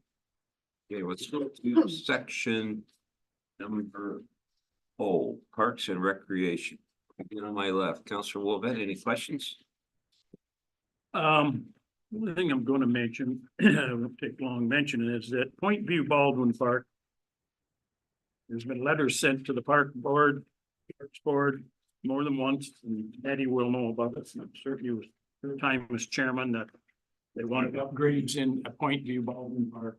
Like gates, like more modern equipment, the stuff that's there is just totally antique. I don't see anything in here whatsoever even talking about it. I do get it that you have other priorities, but I do believe that complaints again, this year. About that same park, I know the gentleman was kind of heading it up out there to talk to Adam, you know, move it through the right channels. So I'll just mention that, there's nothing in here, but that equipment out there, I don't think it would pass any insurance company inspection, that's for sure. Now, saying that, the Optimists had sponsored that park in the past. And when I went after the Optimists there, 4 years ago now, they did put a whole new sign up. The Optimists did and paid for the whole sign. I don't know who was involved in putting that old equipment in there in the first place, but it is old. So I'll just bring that up. It's not in the budget here, but please consider that in the Parks Board. Staff and Parks Board are well aware of the Point View community's concerns. And we have a very large deficit of playground equipment that has to be replaced, and we're replacing them 1 year at a time for about $40,000 each piece of equipment. So under current budget restraints, it will take time, but we do plan to upgrade one section of playground each year moving forward until they're all done. Anything else, Councilor Wolvett? No, just on that same park, just quickly mention, you know, there was a request for a couple of gates to be put on there. One gate goes out onto Lake Shore Road, the other gate comes off of Hillcrest Road. You're talking man gates, Councilor? Man gates. There's a set of big double gates where the mowers go through, but the gates are there and they're in good shape. But there was a request to have those other ones gated because there are kids running through that park and they didn't want them to get out onto Lake Shore Road. Right. So, you know, maybe you could at least consider gates on those wide open. So There's once no, again, no you're man gates there now, or there is? no gates on them, they're just open 4 foot wide. Anyways, that's all I'll say on that, on the parks budget. Thank you. Councilor Van Claveren? Nothing for me, sir. No questions at all. Okay. Councilor Bojan? I don't think so. Councilor Basie? I know I shouldn't have.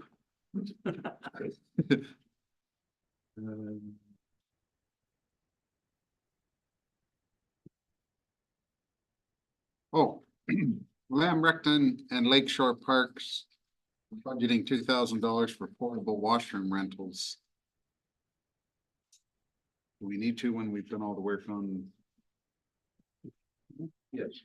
Yes, Councilor Vaizey, your previous Parks and Recreation Committee sat down with the Kamalaki Athletic Association and had discussions in regards to what the levels of services each group wanted. It was determined that to provide a better service to the Ball Association, that a portable washroom would be provided near the spectating area of the diamond. In addition to the washrooms that are currently at the north end of the park. Thank you. I think that was the one I saw that didn't make sense. Yes, that's all I have. Thank you. Councilor Rodriguez? So going back to earlier when we got clarification on the grant. And it was suggested that $10,000 because Lake Shore and Lamrecton, I believe, were the parks. So did we agree that we're using some of that fund to reduce the budget here? So if council's in favor of using $10,000 to offset the budget for the increase at the Shore Park, that can be done at this section, yes.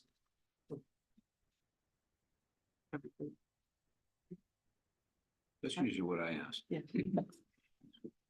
So, you know. We've had discussion on this and what's everybody's feeling? Should we take the Yes, money? Christine, I would like.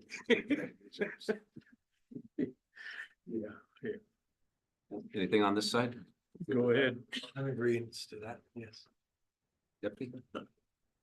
Could we have some clarification on that? Where are we spending it? And on what? Parking lot at Lake. Just the part, but that's not gonna be the whole 10. We have to upgrade gravel, Right. cheap, and we have to remove all the bullards and put trees, So you probably. rocks 10, and bullards in like we did at the Lake Shore.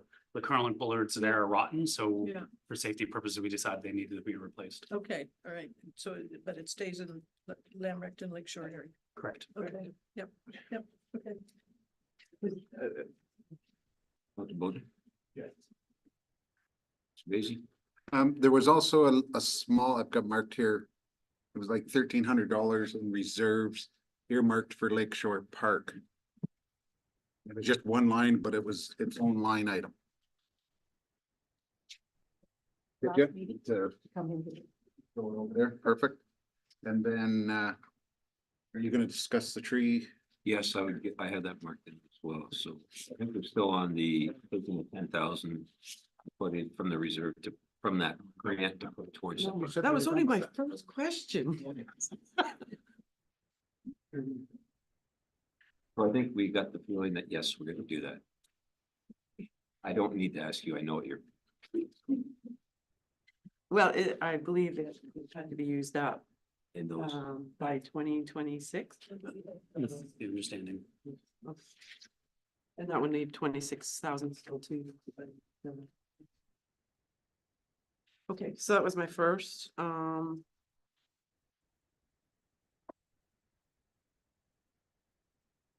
my next one was obviously in, Blue Point. There was, 10,000, set aside for public consultation, but it was also noted in the staff report. To start, on the Blue Point, sorry. Minor improvements will also be carried out in 2024. Public consultation and minor improvements. The minor improvements, I guess, is what caused a little bit of a concern from the community, because it was stated that those minor improvements would be for clearing out the brush in the closed right away, Hollywood. Right away. So that led to some input ahead of what it was probably wanted. My opinion on this, and I feel like it's the community's sentiment on this, so and no matter what park it is. I think Mr. Wolvet spoke very well on the needs and the long overdue needs of a park in his area. Park is no different. As you expressed that many parks require playground equipment. And I appreciate that it was noted or stated that community improvements for Blue Point versus playground equipment replacement. It's playground equipment replacement that's been being asked for in many parks. So I think my view is you shouldn't spending money towards public consultations and things like that for something that we have initiated on our side, and it wasn't initiated by the community. The community is looking for the playgrounds to be updated. That's what they've been asking for. So normally you don't do public consultation. And if I may just stop there for a minute. I believe $75,000 is the amount that was slated in the 2028 to be set aside for Blue Point Park.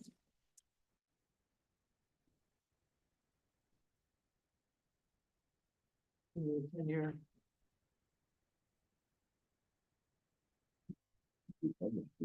You're back. Oh. That's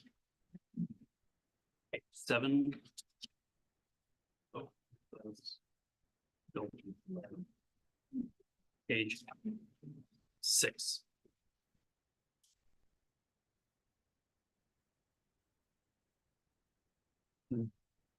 So the updated capital forecast, $10,000 was a budget for this year.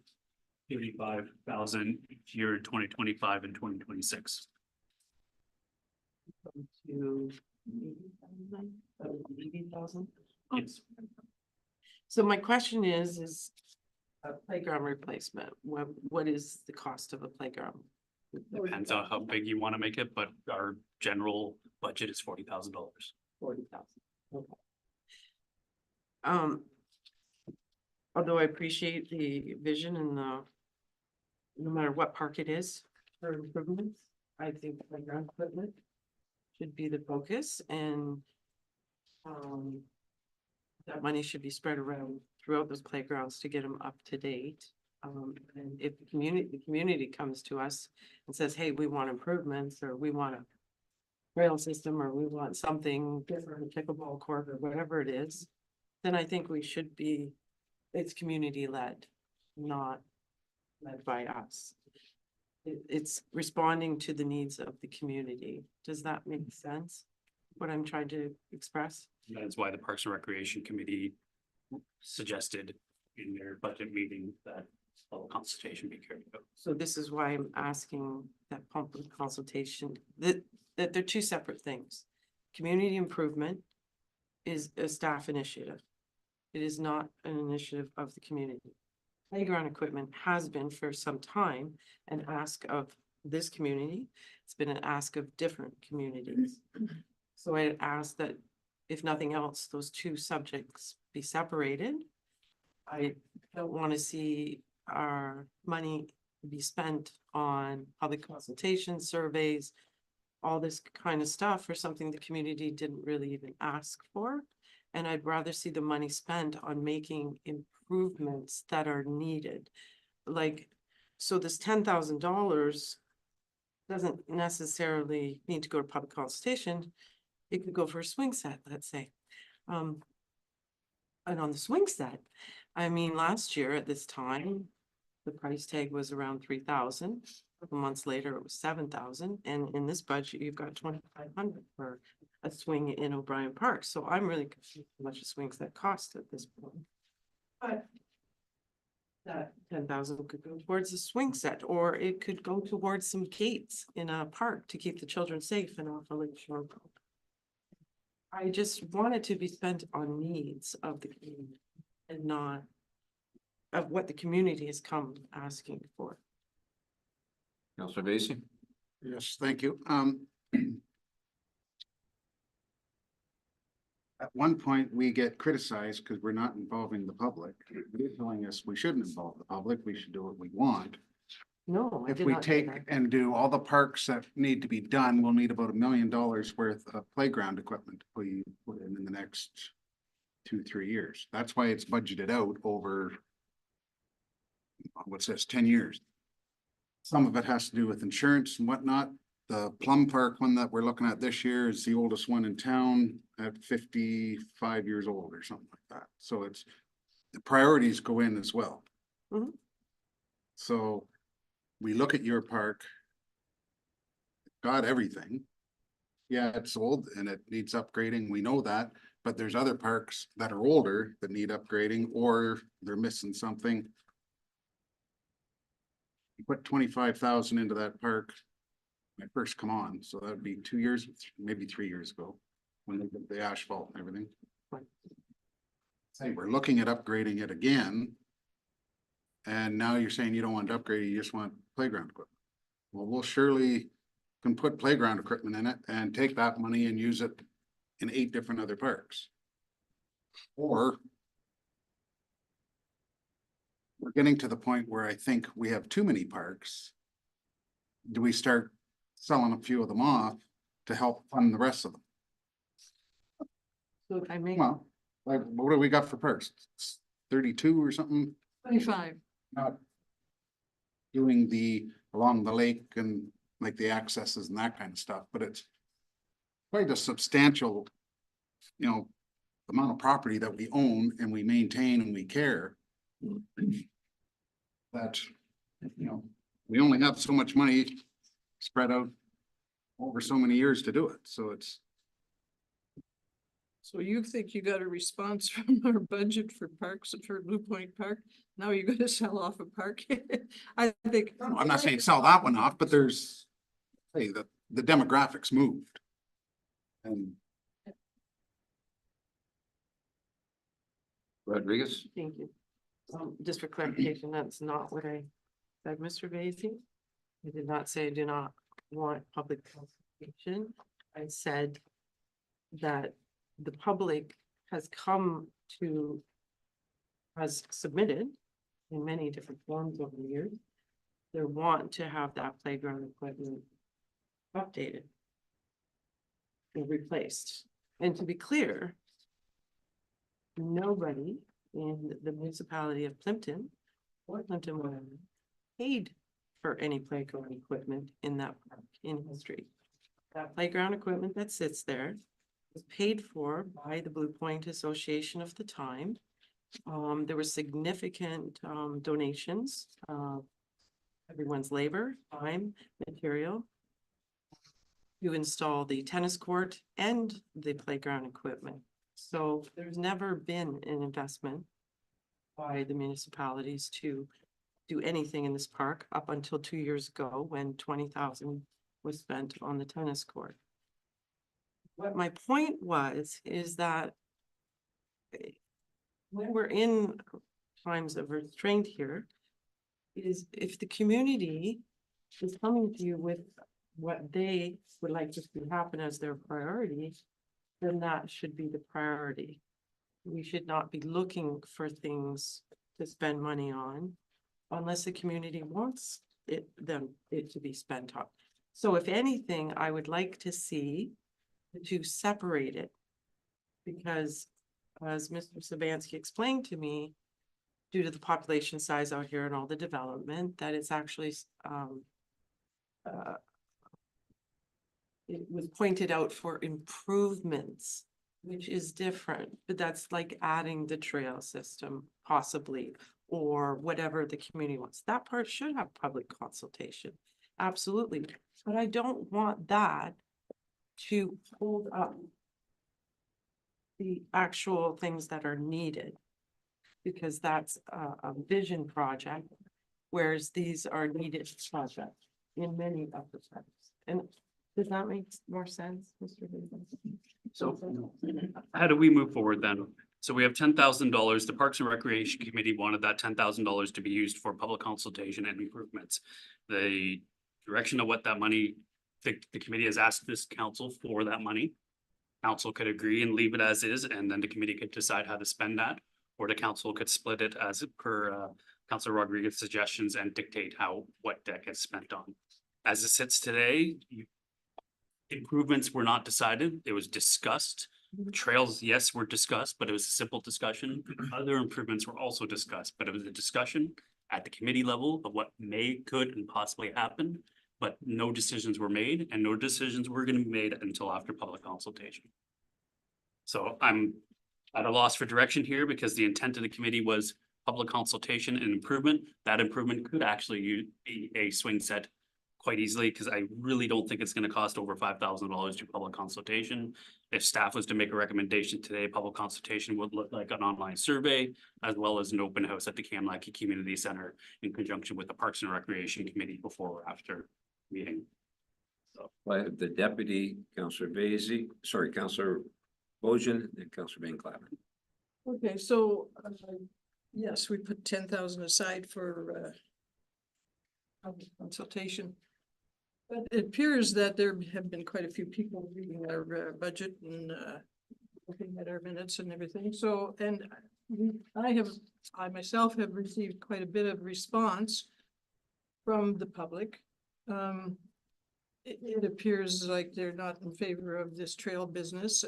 So,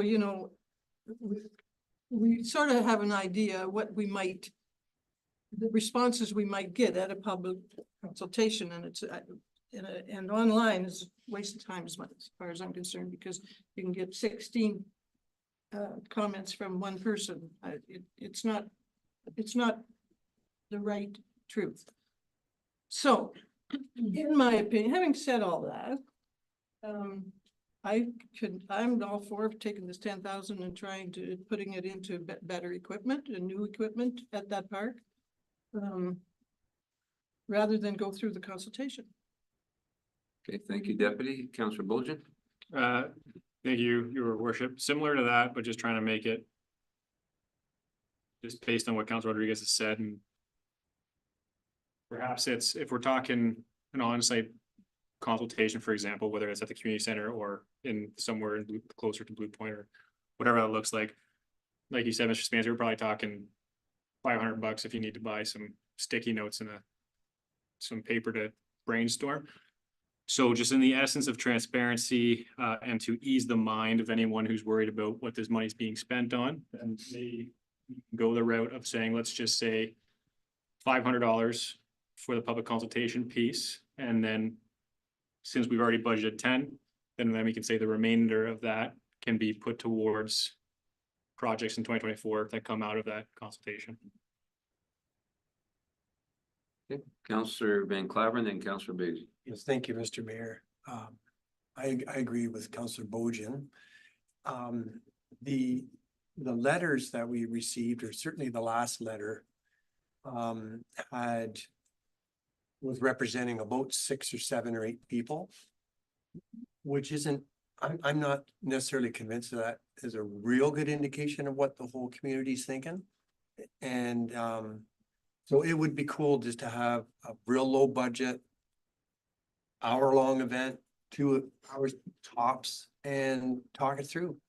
Can't hurt, and yeah, it still leaves 9,500 in the pot, and we can go crazy with that. Yeah. Councillor Beatty? Just hopefully out of that 10,000, as I've explained to people that have contacted me, it's in there so we can get started. If it doesn't get used, it goes right back into the reserve that it come out of. To try and get that money out halfway through the year, say we want to have a public consultation, we all know what a hassle it is. Norma yells at us.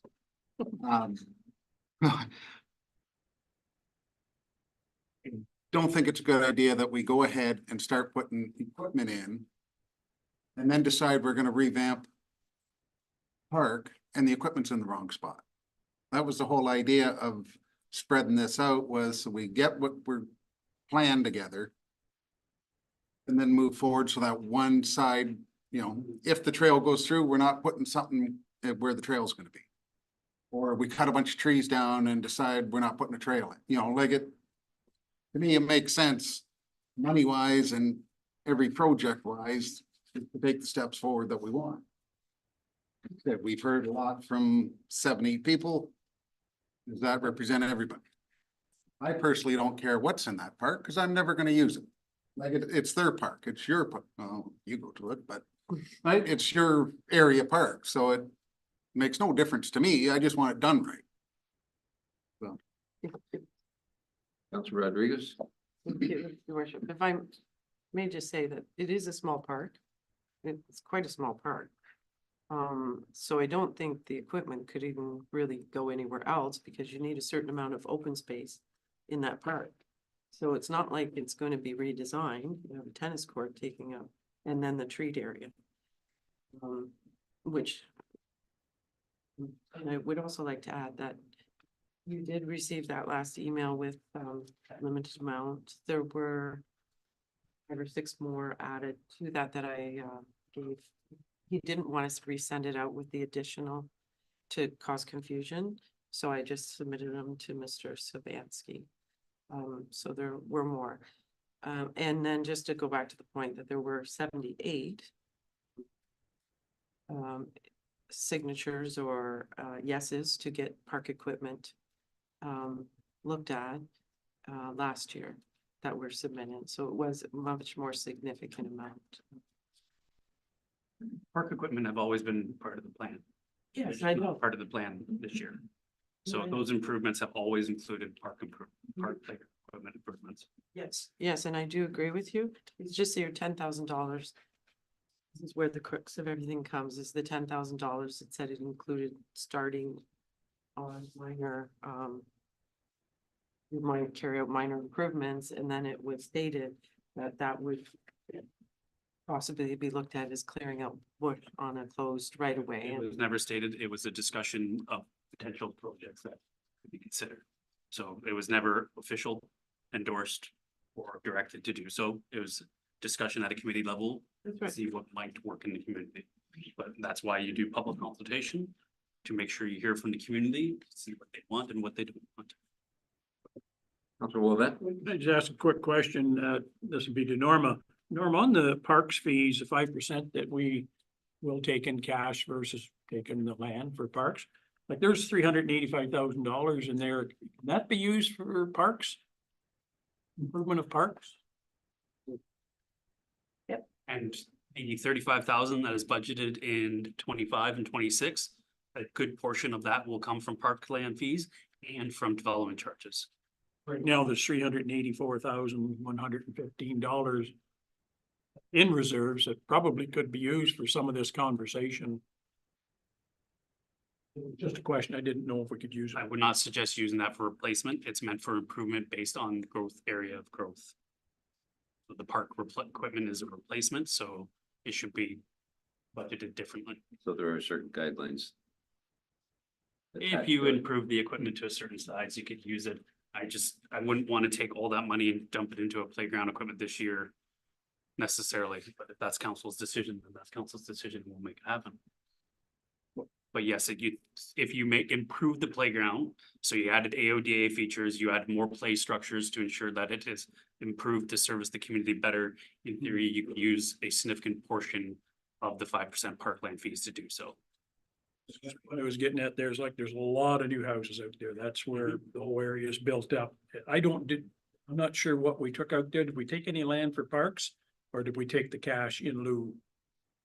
Other than the recreational trail around the stormwater management pond, we did not take any additional lands. It was all cash in lieu. So it would only be going back into the area that we built the new homes on and to give them a decent park. So, yeah. Just a thought. I had seen it there in the reserves, so it's a lot of money. All the reserves in certain areas. I don't know what else you'd use it for. If it ain't for improving the park, that's improving the park, so. Anyway, I was just a. So what I'm hearing then is that the discussion point is the fact of taking 500 from that 10,000 and putting it towards a public consultation. Then we're sitting there with 9,500 that we can be utilized by direction of suggestion of the Parks Board where that money could be spent. Is everybody clear on that?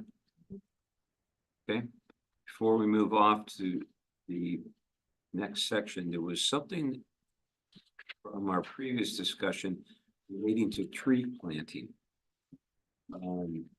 Clerk, do you recall offhand what that was? I believe it was looking at the amount in reserves that the tree planting committee had, and it was requested to defer that discussion to parks. See how that all works together. Okay, do we know where we can find that amount? The reserve section should be I believe it was It's under D. D for Yeah. Donna. $9,174.69 is projected at 2023 year end. It's like 35 grand. 30. I apparently should have worn my glasses. Okay, so we're clear that it's 30,000, is it? $30,891. My apologies. Okay. How much? Question? So I do believe this statement from earlier is that we currently have budgeted in the Parks and Recreation Committee budget $12,500, bearing in mind that $5,250 of that is already a grant that we have applied for the urban forest at Wolfster Park. So the balance, I think the suggestion was, could be funded from reserves instead of from the taxes. Put that money towards the tree. Yes, sir. Councilor Biggs. Theoretically, every year we put $7,500 into that tree committee. Mhm. So when it got moved into Parks and Rec, that 7,500 with it. Yes. I'm just saying, instead of this year that we're being so prudent on our taxes, that 7,500 come out of reserves, that still leaves us with 20,000 in reserves, and we've got $7,500 worth of trees bought for Parks and Rec. That's what that was all. Is that reducing that by some? Instead of budgeting it from taxes, it's budgeted from the grant and reserve. Okay, So just so everybody's clear on that, Adam, would you wait, eating that, so we're all on the same page? So instead of funding the operational line of tree planting and maintenance from taxes for 12,500 less the 5,250. So 7,250 would come from reserve to cover the difference. We're all good on that? I'll just make a comment too. That's a lot of money in reserves. You're not growing any trees by leaving that money in reserves, so. Like you don't I even, didn't even know it was there. That's what. right, hopefully in 2024, we can start to make a plan where we're gonna plant some trees, get them planted. And we do, and that's the urban forest in Wolfstar Park. Well, there's more places than Wyoming to plant trees, and that's a lot of money. Just use it up and plant the trees to get them growing. Climate change, you know. That sounded good. That sounds really good, yes. That could be a headliner. I listened to the Prime Minister today. That was his words. I'm thinking more local. It was just a comment. Okay, Hold on, so that's that. Hey, all right, let's go to the next section, which is P. One second. Pardon? Hold on one second. Yes. Just trying to look at the tree planting.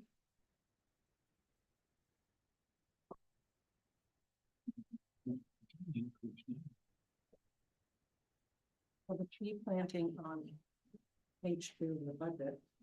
It actually shouldn't be there. It's only now in part budget. Yep. So do we just find some extra savings then? Doubled it. Apparently.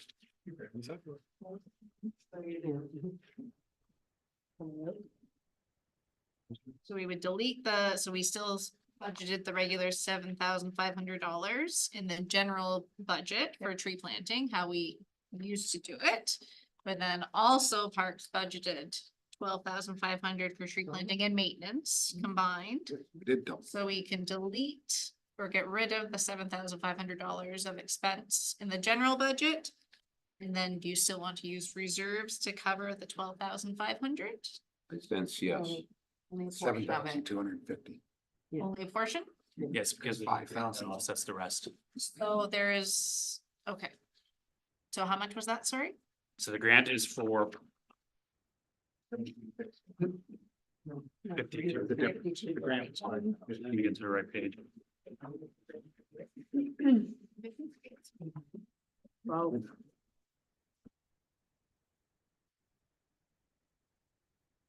So the grant on the final page of the parks budget was the, 5250. yes. So whatever the balance is to cover the cost of that operational line. Here, for this. grant project. And just bear in mind that line's not just to plant trees, it is also our watering program, which does take up substantial operating cost. If he's alive for the first few years, it does take a lot of watering, That's staff time and. staff and equipment time.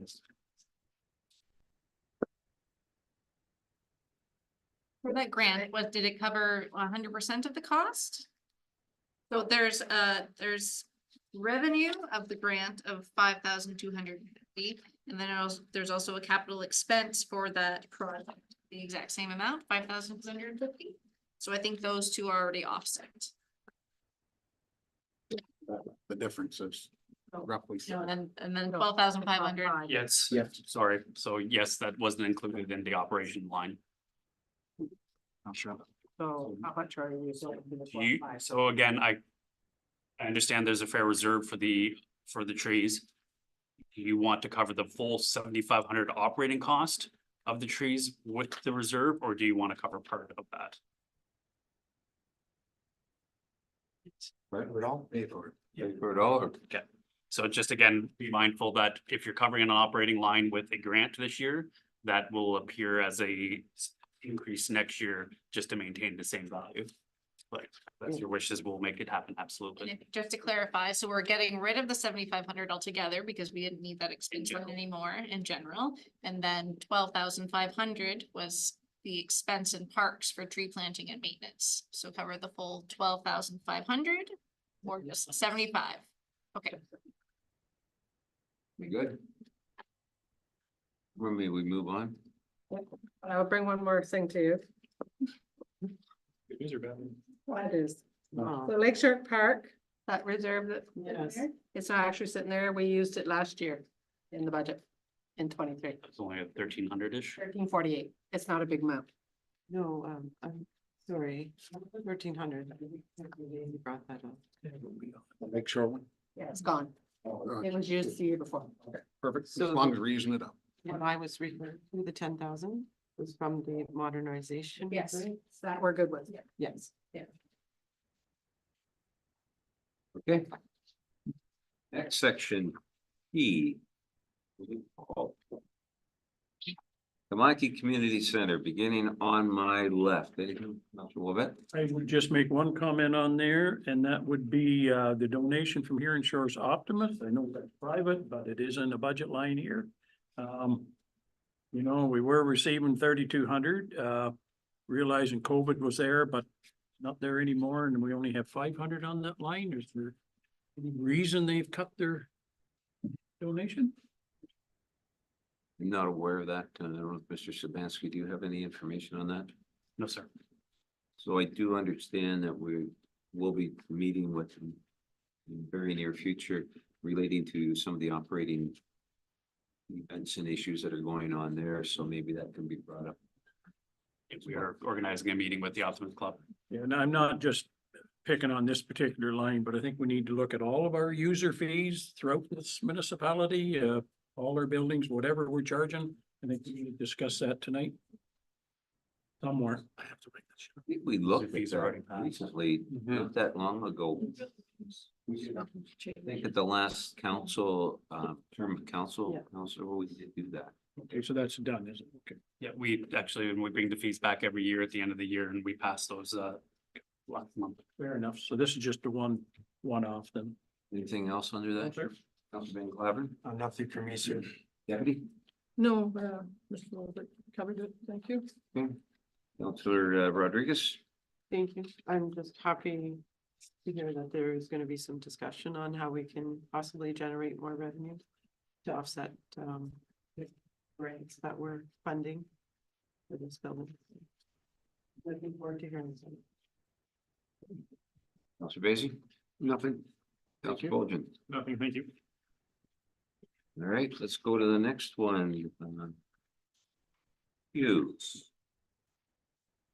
Planning zoning, 2024 planning. Any questions, Scott, beginning with Councilor Bolgen? I did have something written down here and I can't remember if we talked about already what the building reserve. BLDG reserve, that, refresh my memory, what specific reserve that is? So it's a regulated reserve and it's offset. The permit and the wages have to offset within the here. It's a.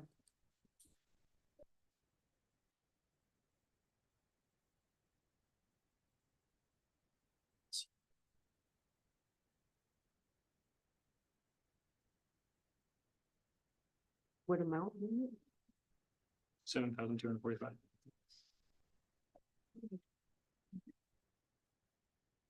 $72.45, Councilor. that's for the building reserves. Oh, okay, thank you.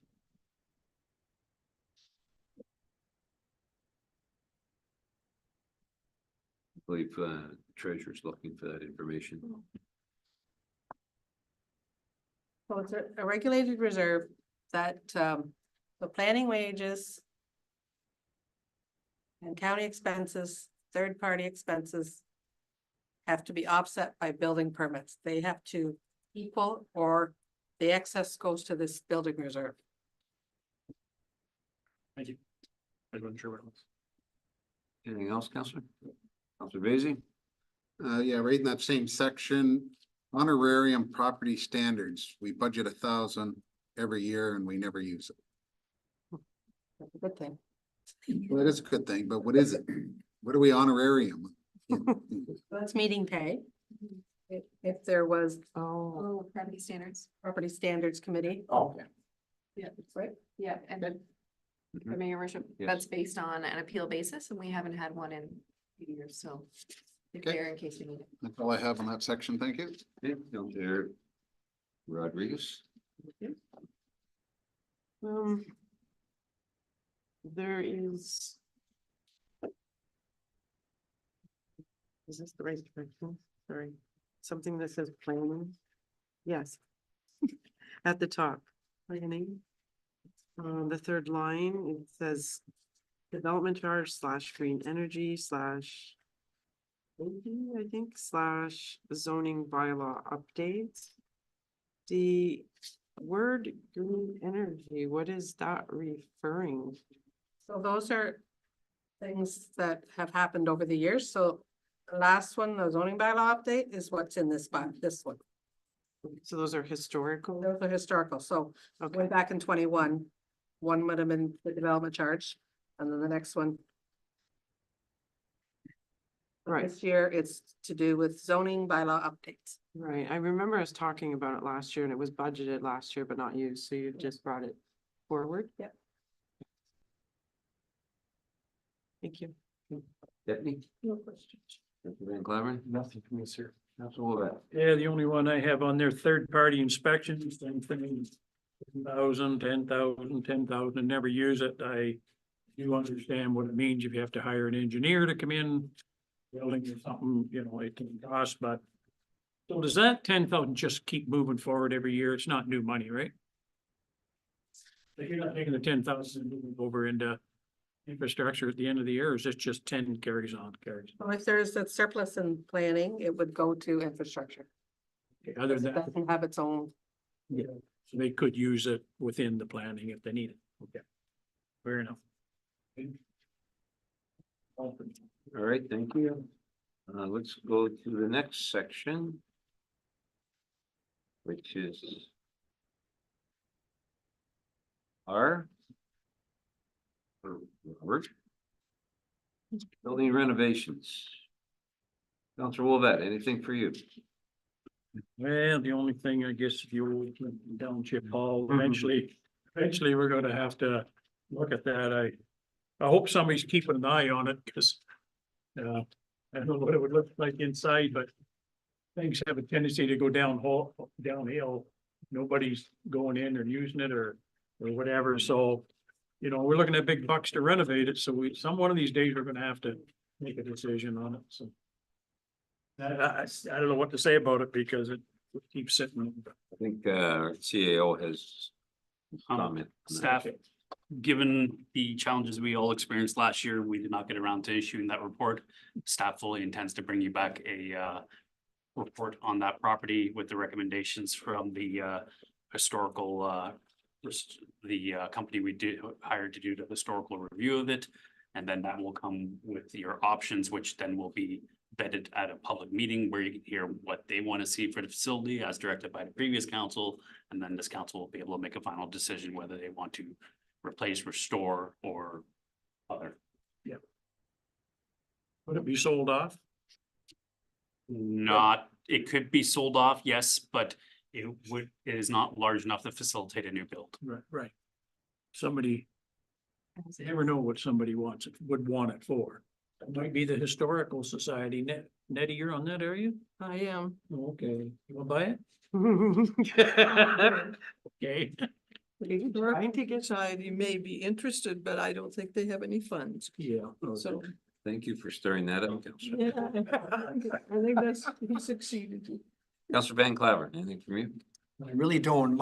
I was gonna refer to the township hall too, maybe the night we discuss Blue Point, we could have a further hour where we discuss the township hall and get her done and We'll wait for the staff report. fair enough. And the extra 500 would come out of where? Same Okay. five. See, that's the beauty of it. No, it's longer then. Deputy, anything from you? No, I think it's been, it's well covered, what we've already discussed here. Counselor Rodriguez?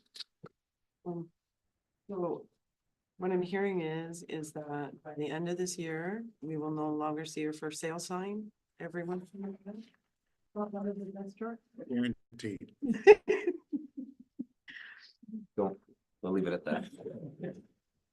Okay, so, Cam Lackey, this is part of the accessibility. Yeah?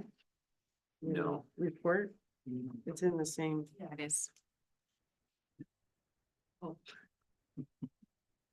Keep going. I'm being sarcastic. Oh. The Kamlaki Fire Department is listed in, as a need for washrooms, but no funds were allocated from the accessibility reserves, is that correct? That would have been done through the fire department budget, not through this line item. Well, because the fire department is nobody in this report. Like the accessibility report itself, It is. so. there's reserves that match what's in this report? No. Not correct. There's reserves that can be used to offset some of the costs of AODA improvements, yes. But That are identified in this report, no? no, Like, what's the report for? the AODA report that was attached to this line was to give council a heads up about the AODA requirements that we'll have to meet in a couple of years. Which report are you referring to, Councilor Rodriguez? The overall plan from Yep. consultant. So that, I don't believe there is specific reserves identified in here. I believe there's a significant amount of work identified in here that we are slowly but surely Correct. working towards. Correct. There is, certain facilities identified, Kamlaki Fire Station being one of them. Correct. So I guess what I'm asking is, when you're identifying needs in here and timelines in here, and we have a reserve for this need, are those reserves not going to be for what's identified in this report? There is a reserve. But it's not sufficient enough to make all the repairs identified in this report. Understand. And we're listing just the general building upgrades, specific departmental buildings such as the fire halls would have list AODA improvements as part of their budget specifically. So this report goes through all of our facilities, but we've attached it here because there's a number of facilities here which do require AODA improvements. And that's why we've listed it at this point. I know. However, if you wanted to discuss AODA improvements to fire hall, it would have been part of the fire budget itself. They're not listed in this section. The report's just background information. I understand funds aren't specifically listed, but what I'm trying to understand is. You have a reserve for this purpose, you have a master plan for this purpose. So those reserves are to be used for things identified in this report. I'm just not sure why we're not doing that. That's what I'm trying to understand and get clarity on. We are doing that. Those reserves have been used for some of the projects in the last 5-10 years. So specifically, again, the fire station is listed here, so why wasn't it funded for the small amount that? I have to ask the fire executive committee that they didn't make a request to use AODA reserves. Clerk? Maybe just a level of clarity. The report deals with all our facilities. And I think the general fund is for those facilities that don't fall in a department. So upgrades that need to happen to this building come out of the AODA reserve. Upgrades for AODA at the pool would be considered a parks, at fire would be considered a fire. So it's like a departmental, you do your own, and we have a general for those that don't fall under there. Oh, Like the CCC doesn't fall under a department. So if there was AODA upgrades there or at our office, sure, but parks pool yeah, would be parks. fire washrooms would be fire. Okay, thank you. So, and I did mention this briefly last week, that Highland Glen, that is now acquired, has that, washroom building. So will it be identified as well in this master plan? I don't remember what the outcome was of that question. Well, I was working on the minutes today Oh, of that exact section. really? And staff agreed that though the new parks would be considered in the new review of the AODA plan. Okay, perfect. Thank you. That was all my questions. Counselor Vacy? Yes, thank you. The only question I've got is upgrading the municipal office council chamber chairs. I would really like to see a new council chamber desk brought in that is properly made, ergonomically designed, that it's the right size so you can sit behind it. We don't have extension cords hidden and running under our feet.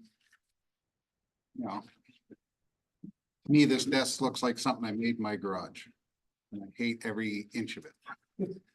We feel that? Yes. Maybe a drawer that works. I had to fix my own drawer, so we have. I don't know. I think also too, when that gets around to it, we should have one for accessibility for somebody with a case of a wheelchair. Absolutely. Or even people go up and down. People hitting over the knees, I just find it's the most uncomfortable desk I've ever sat at. And I plan to sit here for years. How was that? Maybe over the. Counselor Rodriguez. If I just may add to that, accessibility includes aging in place, and since Councillor Vacy plans on aging in place, I think that would be a qualification, under this. Place at the end. No, it's good. Okay, Counselor, it was all good for you.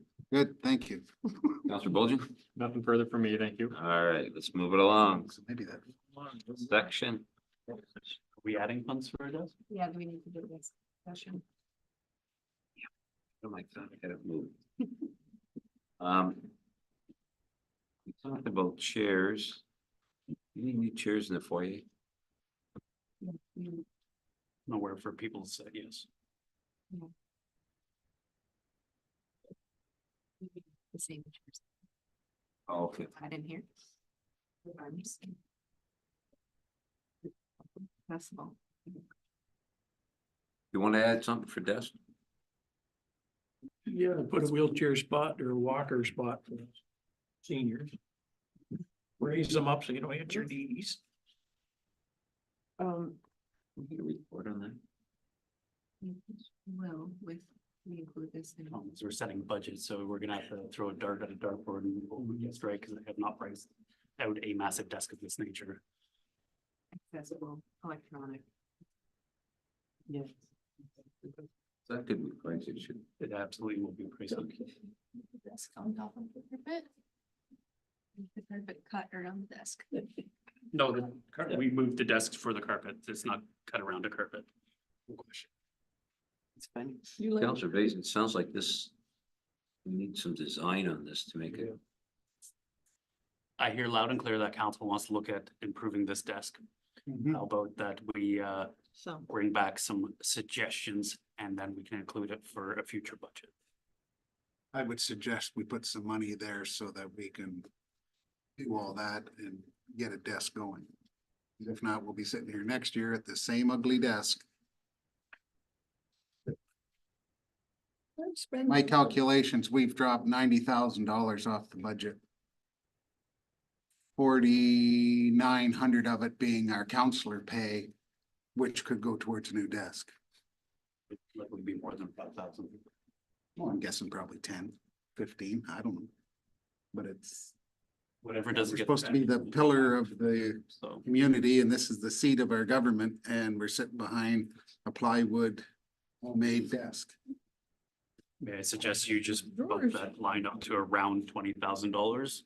And did you want to fund that from the AODA reserve if we can? Or fund it from your savings that you found in the budget, and then worst case scenario, if it's not used, it goes towards reserve, it goes back into reserves. How much do we have in the AOD budget? I don't know, but we have a lot of AODA projects coming up, so 2025. Well, that. Well, at least put something in the budget, because we'll be here next year saying we need a new desk and this is what we designed, and we still have to put 20,000 into the budget. Rodriguez, Thank you. Much as I hate this desk, too. I think its design doesn't allow for good flow either. I think because we do have a lot of AOAD priorities, and I would like to see this become an accessible space to make it more inviting for anybody who wishes to possibly sit up here one day, regardless of their ability to be able to do so. So I think it is a good investment that way. However, maybe it sounds like it requires a little bit of planning and thought process, so I would feel more comfortable with next year's budget and have a report in between, give us some ideas. I think by the time we get through this year, everything will come out. It's not even gonna make sense. Council, are you in favor of that? Favor of that. Just a question, how much money is there in like the building maintenance? Because when the previous CAO came here, all kinds of improvements made, as you can look around here, and the painting and is there any money in there now that can be used for that? Like the whole building was repainted and everything here during the last 4 years, and we never got asked. I can recall about any of that money. It was there in the budget, right? I don't know where it was. Yeah, I don't know either. Those contractors doing it also, there must be something somewhere.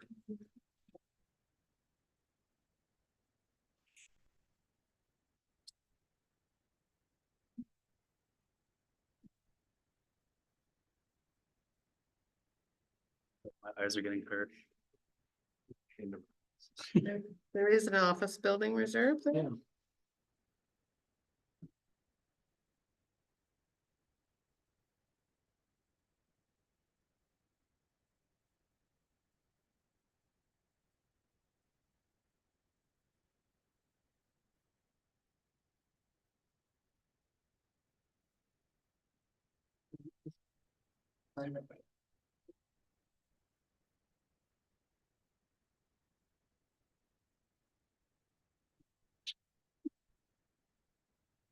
Pretty good in this, like even those chairs are all donated.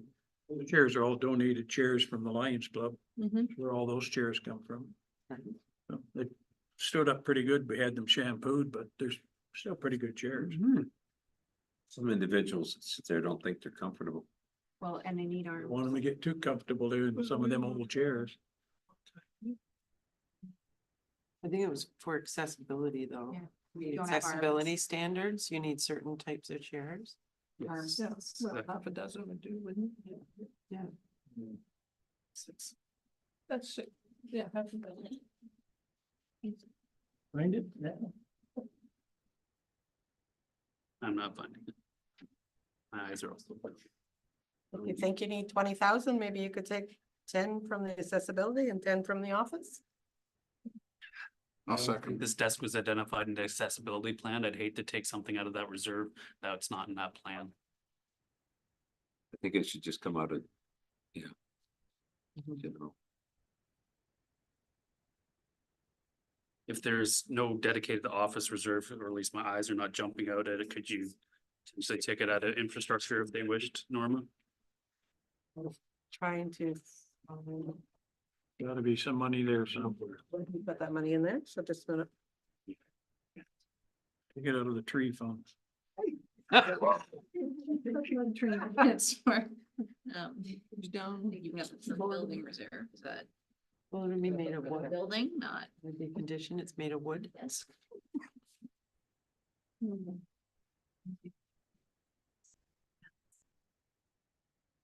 Just other unspecified. Some settings with it. Oh, yeah. They might be able to adjust. They go. Okay, Yeah. good. And then it's all very. You do have notable savings, as Counselor Basie said too. You could just use those savings to offset this unless you're trying to cut the tax rate lower. What's the lifespan of this building? How much life is left in this building before we start talking about a new town hall? That is a matter of opinion amongst council. Careful, Carolyn. Well, how much money are we gonna spend on this if? You will be spending a fair bit of money in this building in the coming years. Windows have been identified as deficient and needing replacement. The roof was done about 4 or 5 years ago. Most of the AODA improvements are done in this building, other than the chairs, repainting some lines, which will get done this summer. So this building could last a while. The question is, I don't think the problem is going to be the building per se. It will be if the community continues to grow, will we outgrow it? That's more likely to occur before the building needs replacing. But would it be prudent to say if we had some money to maybe do a report with an estimated cost, what it would do some new desks here? That would be the quickest solution for today, Your Honor. Yeah. Yeah, for sure. Where are we taking that money from? Just so we know. The report doesn't cost anything. That's your standard staff. If you're doing the desk this year, then yes, you need to know where the money comes from. I think what we're looking at is desks, really. That's the talking point, correct? Counselor Basil's already done the engineering drawings. He would charge you for it. So you can take, Money I would suggest that you change that line to 20,000. That would cover your chairs. And that would cover potentially a desk here. You could either take that out of the savings that you have all found, or you can allocate that from a reserve. I would suggest infrastructure reserve unless the treasurers have other reserves that they think might be a better fit. I think there is an office reserve. I think you're just looking when that money So- comes into it. Yeah. Yeah. So it looks like you may be able to use that office reserve. Reserve. Office. It's probably was meant for repair of the office or something, but. Right. How much is it? There's 41,000 in there. That would be more than enough, I think. I don't think. But at least to give us- 40,000. Needs to give us a report or an idea what we can do here. We may not even use it. Was everybody in agreement with that?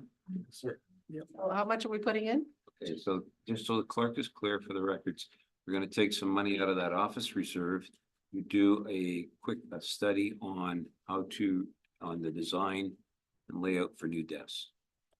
Is that correct? I think they want to pay for the desk in this term. You want- you We want- can always just make a request halfway through the year to take it out of reserves. You have to open up the budget. If you put it into, if you are taking it out of that reserve and putting it into your budget today. And you decide when you get the report, but that it's a 50,000 desk and you don't want to do that, that money goes straight back into that reserve. That's kind of what I'm thinking. So I would suggest that you bump that line up to 20,000 at a minimum. That would cover the chairs and potentially a desk. If it's over, Yeah. it would just come out of reserves at year end. If it's under, we move forward. And if nothing happens, it comes back into reserves. Doesn't affect anything. I like that. So by the nodding heads, We're adding 15.4 here, Yeah. taking 15.4 from the reserve. that is my understanding. Everybody good with that? Yes. Very good. Okay. I'll make banana bread. What is he? Another page. So before we move on to the next section, S.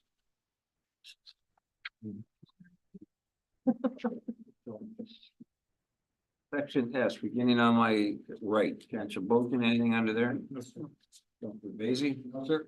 Councilor Rodriguez? All right, Deputy? No. Councilor Van Clyde? No, sir.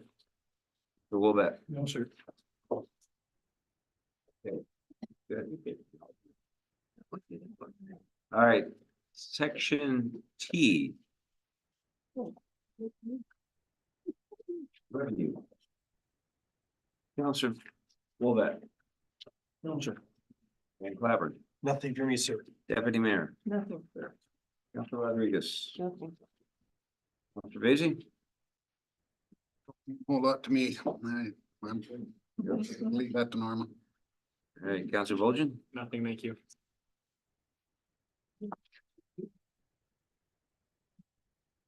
So staff, treasury staff, can you give us a idea of where we're at as far as savings and what we're looking It at? looks like we have cut $91,900. Which is would drop the 4% down by 0.92. Or whatever else you want to do. We added 1,000 to the Humane Society. We did put it in here. I included that. We've got it. So that would take us at 3 Yes. 0.08. Okay. 3.08. Okay. Council Crazy? Yes, if possible. For you guys. I don't think the 4% is outrageous.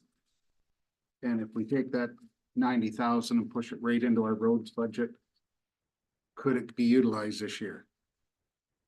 Mr. DeSalva? Look at the smile on his Well, like I face. said, there was a discussion earlier that we couldn't do it all this year anyway, but that was always my goal that, like I say, I think the budget come in extremely reasonable right off the bat with, from staff, that if we could cut anything. Like I say, we've been telling everybody we're gonna do roads, we don't have enough money to do it. We're gonna have to bite the bullet eventually, so. Where do you think that would be best served resurfacing? Because that's a fairly efficient capital project typically. That's exactly what I was thinking, yes. That's my suggestion. So what's your thoughts on that? Councilman McLeod? Couldn't agree more. Mr. Wolbeck? I would agree 100%. Deputy? Bowden? Yeah, I think it comes down to value. So as long as we can show where that money's going and it's getting more resurfacing and on X road here. I think as long as we show value in money, that's gonna be the biggest thing. So make sure we spend every dime of that on black. Yeah. Councilor Rodriguez, you for that? Well, I do have a few concerns. 12% is reasonable, but we still have the county portion that is an unknown. So that could translate into an 8% possibly overall for the, like, I don't know what their numbers coming in at. So We haven't started the county budget yet. I know, so, but that has an impact on the final numbers to the residents. So I'm concerned about that. My other concern is, we set aside money in these budgets to get projects done. They don't get done. We turn around, we throw them into reserves. And people aren't getting value for their money when that's happening. It's just sitting there. So I would definitely want 100% assurance that the money is spent in this year's budget. And we're not taking money and not spending it and then carrying it over and carrying it over when people need that money for everyday stuff, and we're just taking it and throwing it in reserves. Let's use it. So I would definitely want some assurances that that's the case. And I don't know how realistic that is when you already have your plan set for the year with the budget. I can speak to that through the chair. We already have a tender together for some resurfacing, so to add a few more streets. I'd caution and say that $91,000 is not a large sum of money to, but it will help certainly. Because we're planning on spending, I believe it was $250,000 on resurfacing, so that'll get us closer to $350,000. So it'd just be a matter of identifying a few more priority projects. Yes, and that is a good point. What is $91,000 gonna do? Is it gonna be a half of a quarter of a street, or, you know what I mean? Like, it makes sense, or should we build up those bigger numbers? So, It would certainly make a difference. I'm not saying that $91,000 is chump change by any means. I believe we could probably do another 700 to 800 meters worth of urban resurfacing with that money, linear meters. Those are my concerns.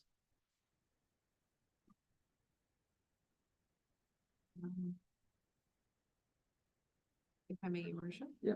So the motion that's on the table that stands from the last meeting is that the budget be received and approved as presented, option A. I believe that needs to be changed to as amended because there was some movement.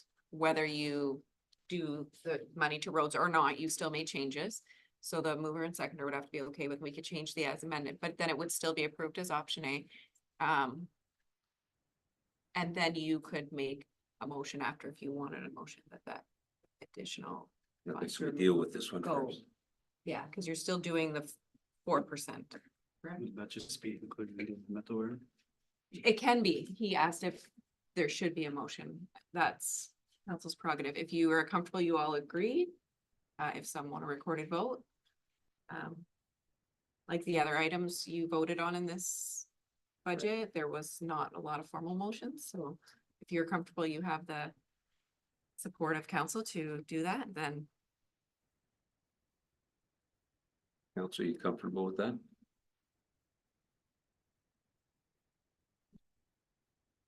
Okay. So Councillor Van Claveren and Councillor McEwen originally moved and seconded, so it would be received as option A as amended.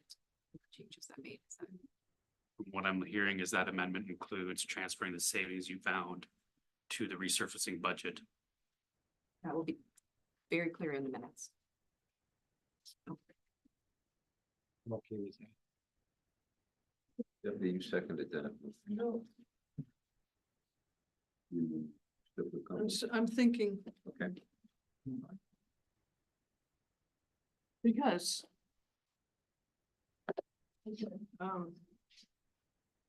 I understand Mike, who's taking this 90,000 and giving it to roads.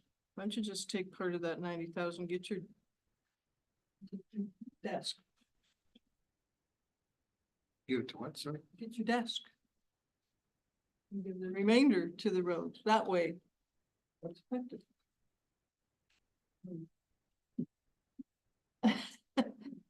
Well, I think we're taking the other out of reserves if we need it anyway.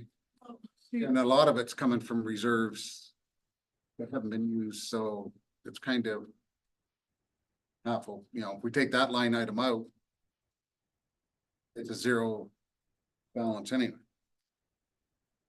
The desk part of And, it. it must be missing something. As amended.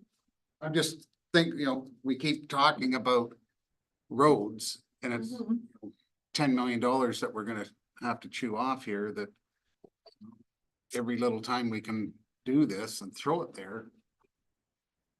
I like it all to go to Parks and Rec, but. I like it to go to I'm gonna use them anyway. Yeah, you want it to go to fire, you want, but this way, like I say, it shows. It's not up, really all up to us to fix all the roads. You know, it's gonna cost money and it's gonna cost taxpayers money. It's our job is do the best, you know, bang for the buck. And if we're doing a road down the way and we can do another 1 kilometer of it this year, Explain what I'm. let's get it done. I understand what you're saying, where you'd like to see a portion of that savings go to redoing.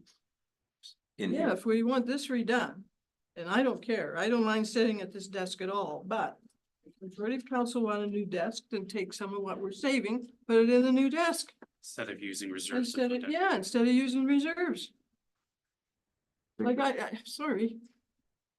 I don't, I see your point personally, but I think I would rather take that money and utilize it within our municipality where our residents get to utilize. They can use the roads. I don't like this, but I'm prepared to sit here and wait until we get a good plan ahead where we're ready to go. I'd rather take that money and you, as I said, utilize it out in the community where all of our residents utilize. That's fine with me, yes, to do that, but if we're gonna get a new desk, I think it should, it shouldn't be costing us extra money. Councilor Rodriguez? But it's not costing us extra money we're, Still taking it out of something. we're taking it out of a reserve that's been sitting there, and that's money taxpayers have paid for, that's sitting there. So use it, that's what it's for building. This is taxpayers, it's the new budget where we were able to chip away and save almost 1%. But what we're hearing from everybody, like Mr. Vasey is saying, is how you're using that money. We want to see it used this way. So I think that sends more of a clear message. It just makes it cleaner, your line items cleaner, everything more clear. I think Christine had something. I was just going to mention that, yeah, we're using the building reserves to pay for that new desk is the plan. So you're saying you would rather keep the full reserves for the building, the 41,000. Keep that intact instead of transferring all of it to road. So it's just, either way, it won't affect the percentage that you're increasing it by. It's just, are you going to bump up some roads projects and make them a more higher priority in 2024? Or are you gonna keep the building reserves intact? Kind of what I think Deputy Mayor is trying to get at is you're taking money out of reserves to fund the desks, but then you're transferring the savings to roads. So you're kind of taking the reserves for the desk. You're kind of actually using that roads in a kind of quasi around. Thank you for interpreting again for me. Is it best to leave those building reserves in the building reserves for replacement of the windows in the future, a bigger ticket item? And to use your savings to offset the desk? And then use the remainder for paving, I think is what Yeah. you're trying to get at. But I'm sure. Councilor Rodriguez? Well, I appreciate that.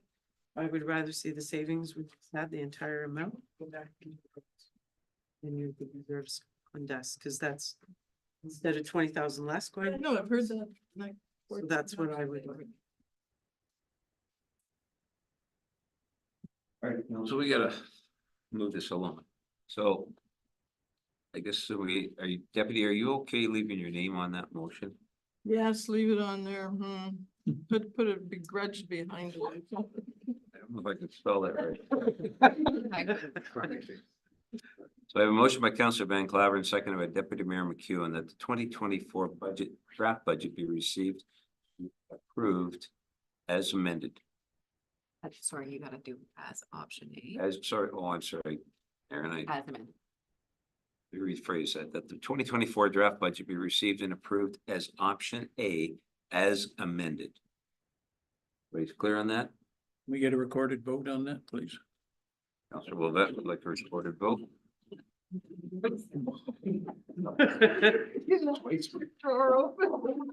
before, Making a case for the chair. before you go any further, the bylaw 2 of 2024 being a bylaw to establish the water and wastewater rates be taken as read 3 times, finally passed, and the mayor and clerk be authorized to sign said bylaw accordingly. But it's clear on that motion. We've had a request for recorded vote. Mr. CAO?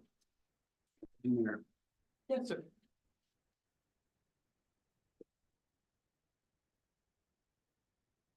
Councilor Van Claveren. Yes. Sir Wolvet. Yes.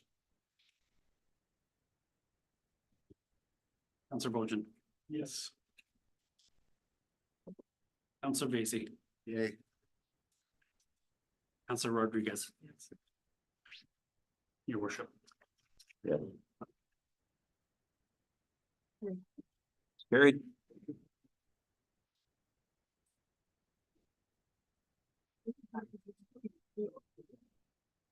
Okay, so I have a motion by Councilor Rodriguez. What he's left. A motion by Councilor Rodriguez. Seconded by Councilor Vasey. The council received the following budget staff reports as presented. Summary of the final draft budget report. Draft fire budget report.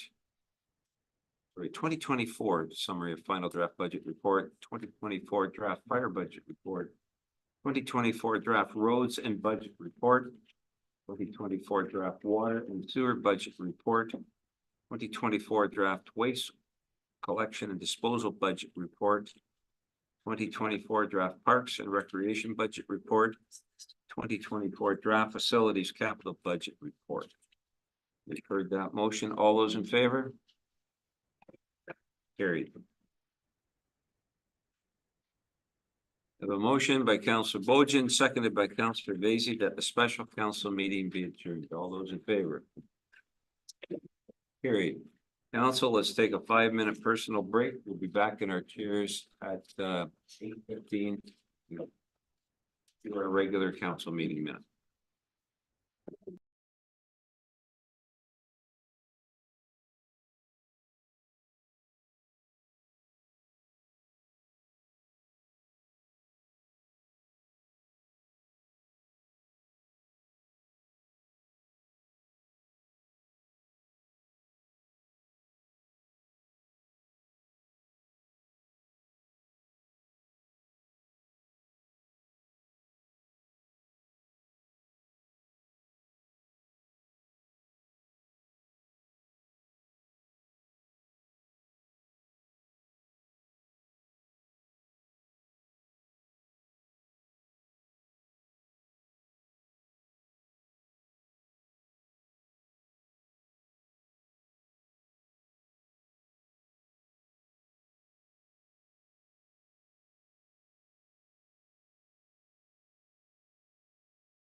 Putting that one on road. That's good. For those that are rejoining us, welcome back. We're going to roll into our regular council meeting. Before we do, I want to thank the staff. We've just approved the 4% budget. I want to thank all of the staff for the work that they did in preparing and presenting that. It takes a lot of work and we certainly do appreciate it very much. Thank you to council for your honest and frank discussions. I think we've worked well to put this together, and I thank each and every one of you for your positive input. As we've already done a declaration and a reminder that our meetings are streamed live, recorded for public viewing on the town's YouTube page.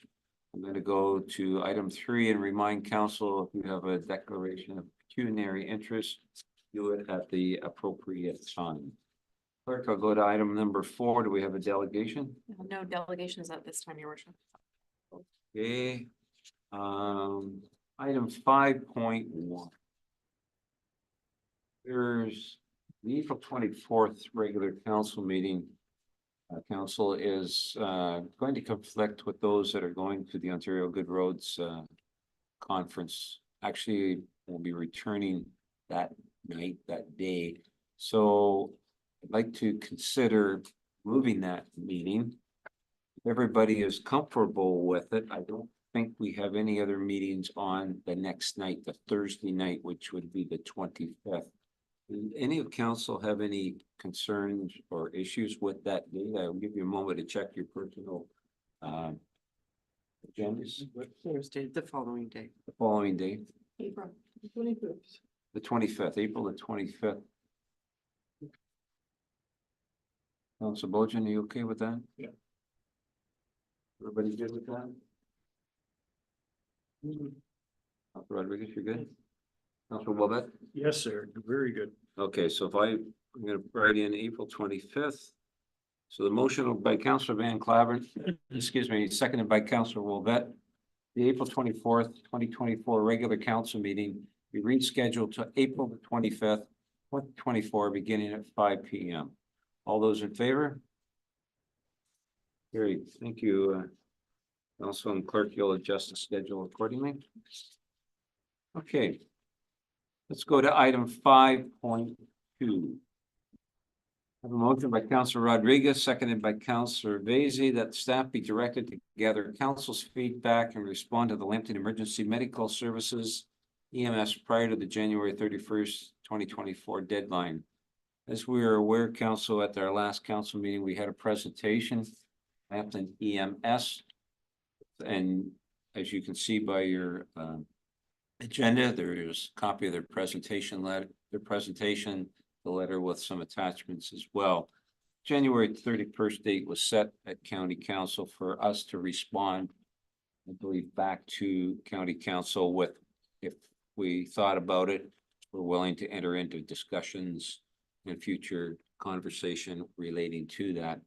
Is there any, I'm going to open it up, but briefly for comments and consideration, beginning on my Councilor Wolga. Yeah, I would just say it, and I watched your county council meeting and there was a discussion there on it, and other adjoining communities were pleased with some of those recommendations where the ambulance services would be possibly relocated to, because there were some dead spots out towards Brook Elphinston and out areas which Kamlaki area, which I think is very true. That's where a lot of growth has taken place. So I think it's a good plan. That we'll just have to wait and see what final is. And I don't have any negative feedback on it. That's for sure. It's an in-depth study and needed. Yep. So I'm good with it. Councilor Van Claveren. Nothing further to add, Mr. Mayor. Deputy. Yeah, I'm in favor. Councilor Rodriguez. Thank you, Worship. I'm totally in favor of it, because it is desperately needed in that north end.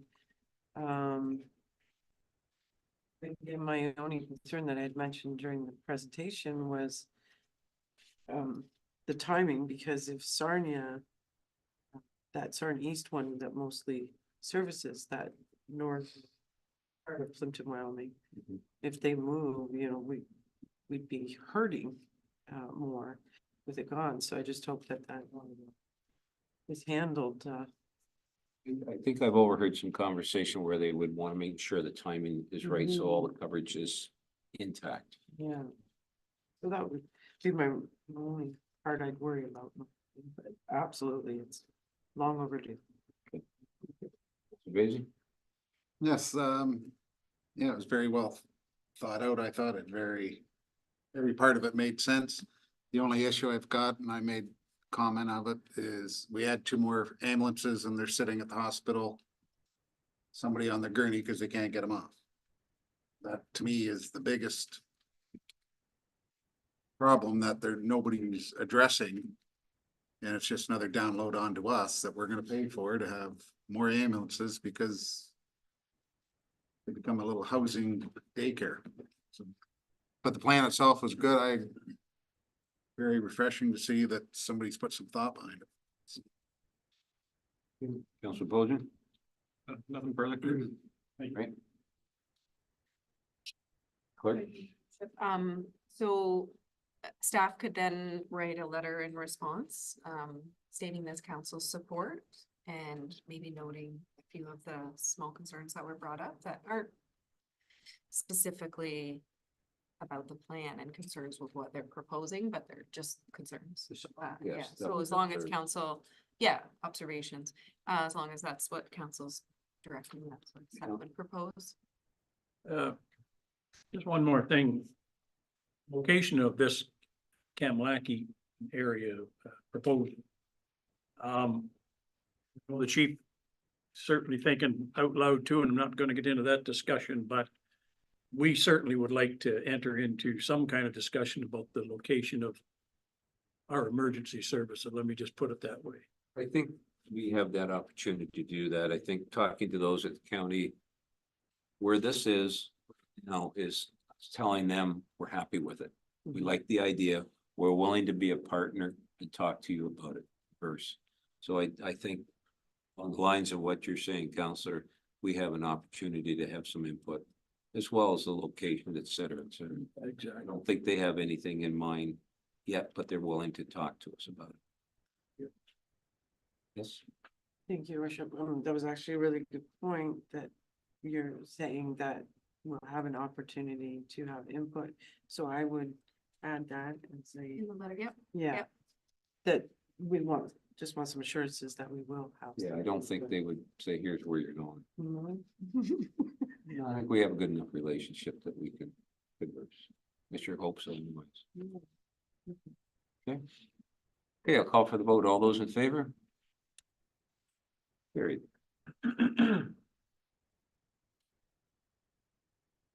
Okay, council, let's go to item 6.1. I have a motion by Councillor Van Claveren, seconded by Councillor Wolvette, that the minutes be adopted by council and those confidential minutes of the closed sessions of council remain confidential and restricted from public disclosure in accordance with the exemptions provided in the Municipal Freedom of Information and Protection of Privacy Act.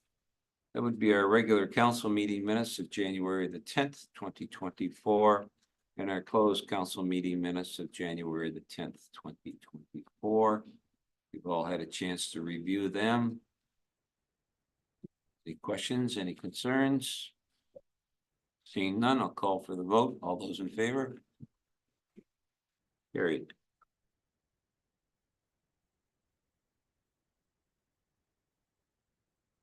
Okay, let's go to item 6.2. A motion by Deputy Mayor McEwen, seconded by Councillor Van Claveren, that the minutes be adopted by council and those confidential minutes of the closed sessions remain confidential and restricted from public disclosure in accordance with the exemptions provided in the Municipal Freedom of Information and Protection of Privacy. That would be our Wyoming Public Cemetery and Inactive Cemetery Committee of minutes of November 15th, 2023. Our Fire Executive Committee meeting minutes of November 21st, 2023, and our Special Events Committee of December the 4th, 2023.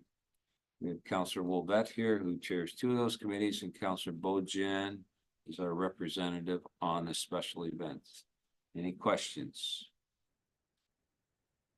Seeing none, all those in favor?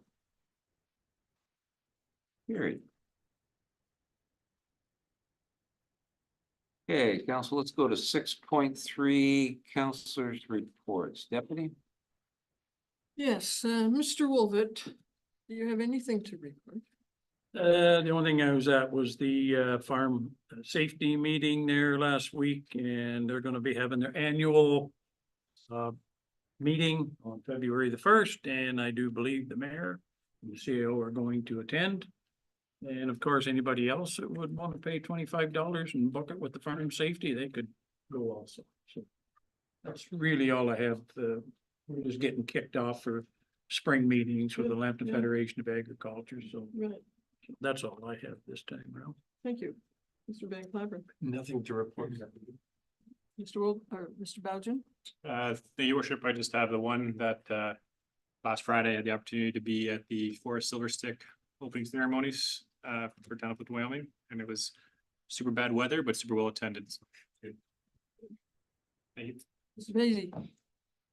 Nothing to report council-wise, but I will make it aware that your local Lions Club is hosting a golf tournament out at Weeder Station.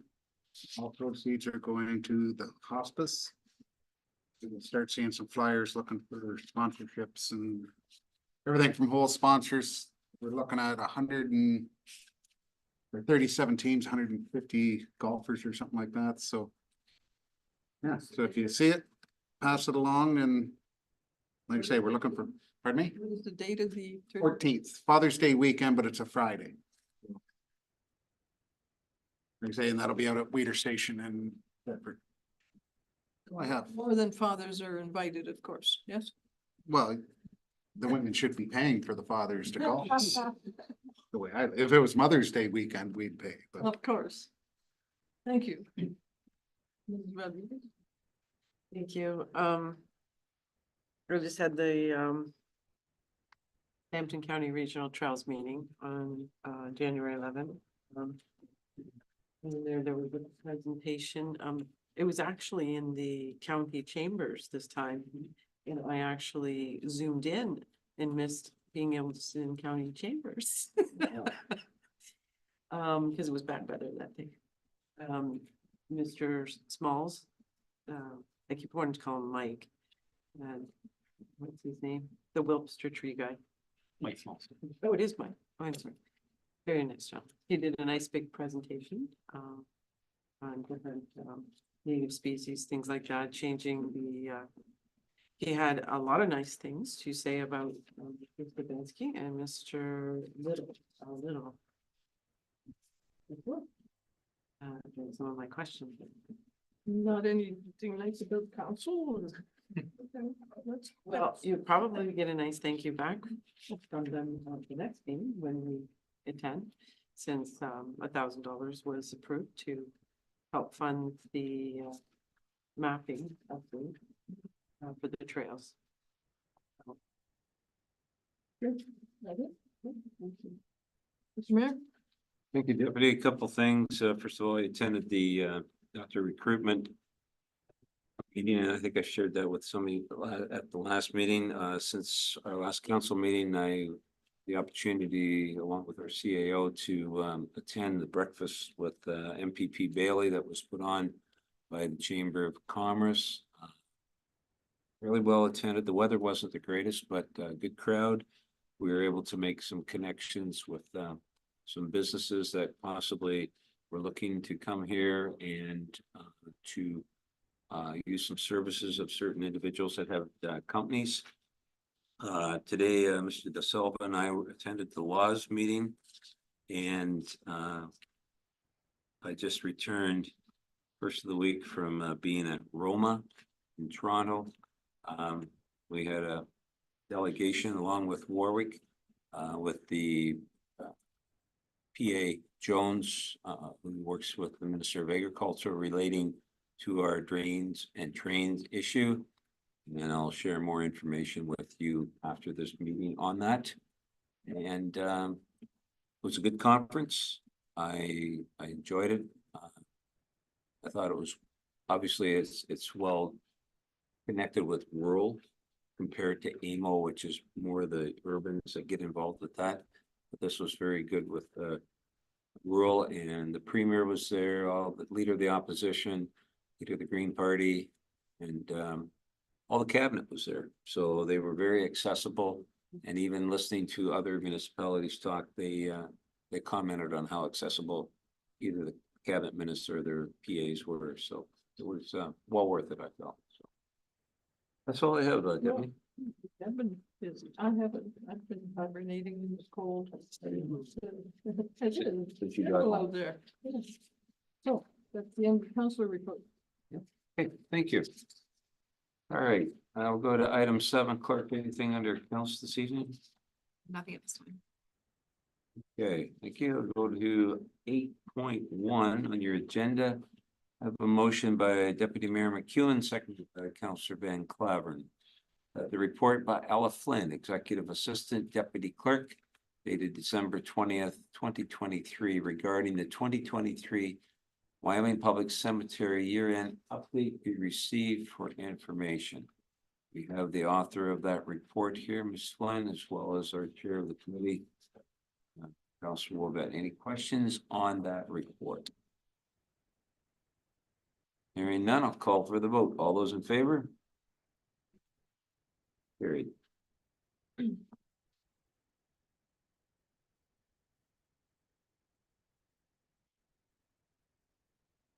Okay, council, let's go to item 9.1, motion by Councilor Rodriguez, seconded by Councilor Basie, that bylaw 11, 2024, being a bylaw to appoint officers, board, and committee members and employees of the corporation be approved and taken as having been read 3 times, and the mayor and clerk be authorized to sign the said bylaw accordingly. You see by the agenda those changes that and those individuals that are listed. Is there any questions? Seeing none, I'll call for the vote. All those in favor? Carried.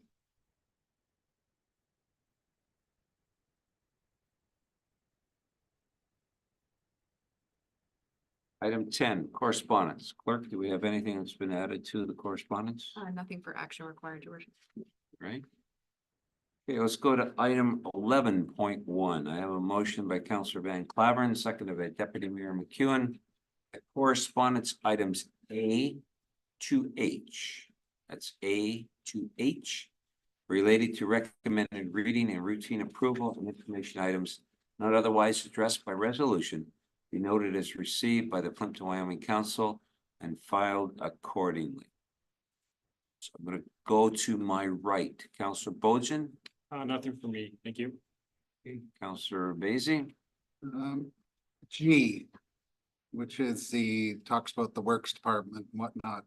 Have you had a chance to read that? Is that something we should be looking to endorse? The part I read kind of seems we should. Mr. De Silva. Yeah, through the chair, that did come across my desk a few days ago, and I do think it's a venture that's worthwhile getting behind. I know that there's some issues. I understand through the program, they also want to provide DZ licensing, which is a major issue when hiring new staff. So it does look like something worth supporting. So would Councillor Basie, would you like to pull that and issue support for it? Yes, please. Okay, so that's number G. Anything else from me?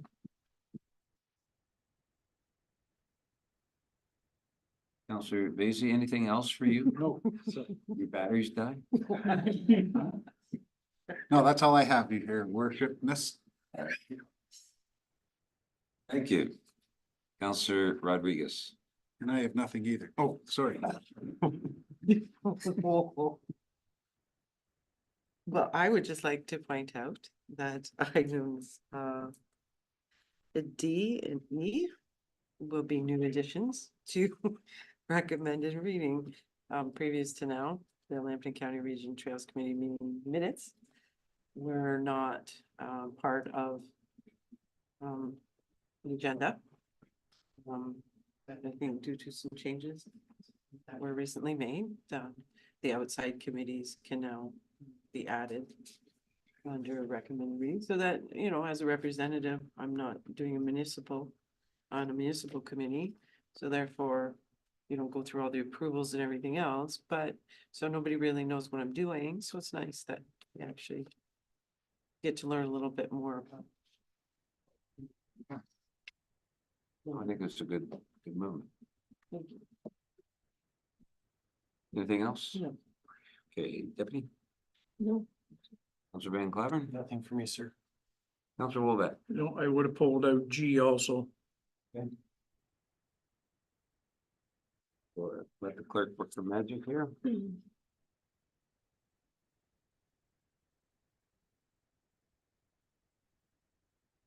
If I could ask staff to help me out here. G has a letter and then a resolution included. Usually I say in the motion that we support correspondence G from AORs. And there's usually a heading of what the, getting to the crux of what it is. Well, I have it here. I just haven't, how do I bring it down? There's no title. It's a, Mhm. is there something very specific or several things? I think it's creating our own resolution. It's like a template to create a resolution, isn't it? Yes. So what is the resolution asking for is what I'm. Creating a program. Mr. De Silva. Yeah, through the chair, it's to create a skills development program for training municipal operators. I think it has a title. Heavy equipment, Skills. especially relates specifically to municipal heavies. Therefore, it be resolved that Plympton-Wyoming supports the work of the Association of Ontario Road Supervisors Development Municipality, an operator course to address these issues. Municipal operator. Okay. There you go. Just made that up. Never mind.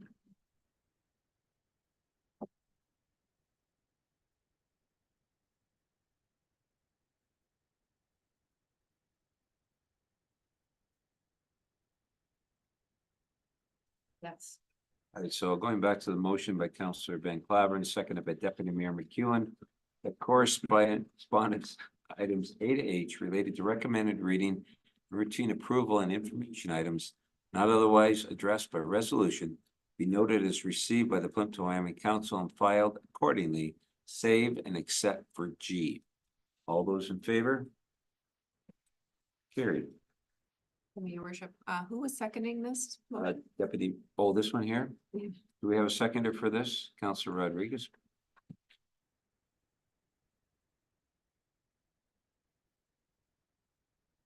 Motion by Councilor Vaizey, seconded by Councilor Rodriguez. The council support correspondence item G from AORs, calling on the province to create a municipal equipment operators course. All those in favor?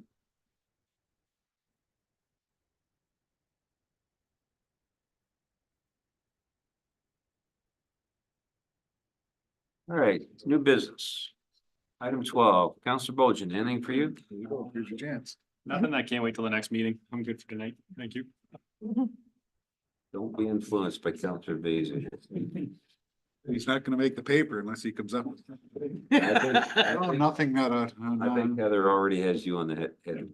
nothing for me, your worshipness. Right. Councilor Rodriguez? I do have a couple of things, but I think we You made a note. By all way. Thank you. Deputy, nothing. Thank you. Councilor Van Claveren, Not for me, sir.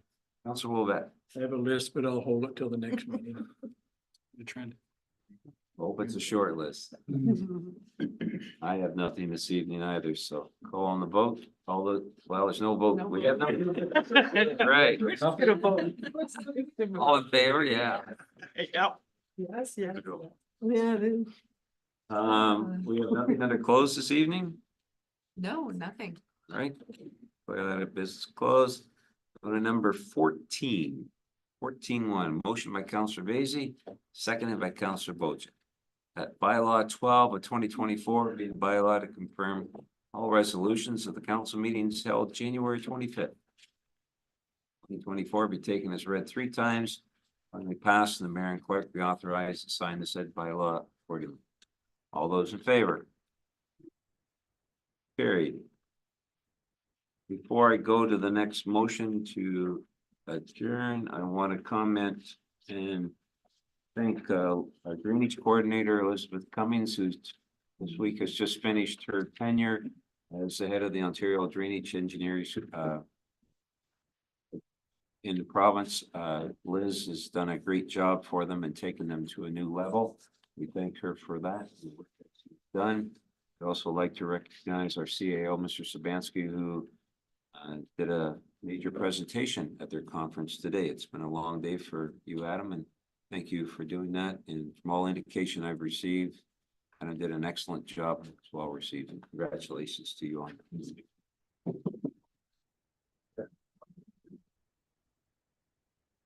I thank my staff too. Elizabeth was a great help in putting together the presentation, and Jessica Wilson put a fabulous PowerPoint presentation together for me, so. Only admitting my staff. Good. All right, final one for this evening. Before I do that, I want to thank staff for putting things together today. Where we've had 2 meetings, and I'm going to disappoint Councillor Vasey, but he'll be out of here before 8:45. But thank you, everybody, for all the work that you've done. It's been a busy night, and to you, thank you, Council. Thank you for your understanding and working. It's where we're at right now. We have a motion by Deputy Mayor McEwen, seconded by Councillor Van Claveren. The regular council meeting be adjourned until the next regular meeting to be held on Valentine's Day, February 14th. 2024, commencing at 5 p.m. All those in favor? Great, this meeting is adjourned, and to those that were joining with us, thank you very much.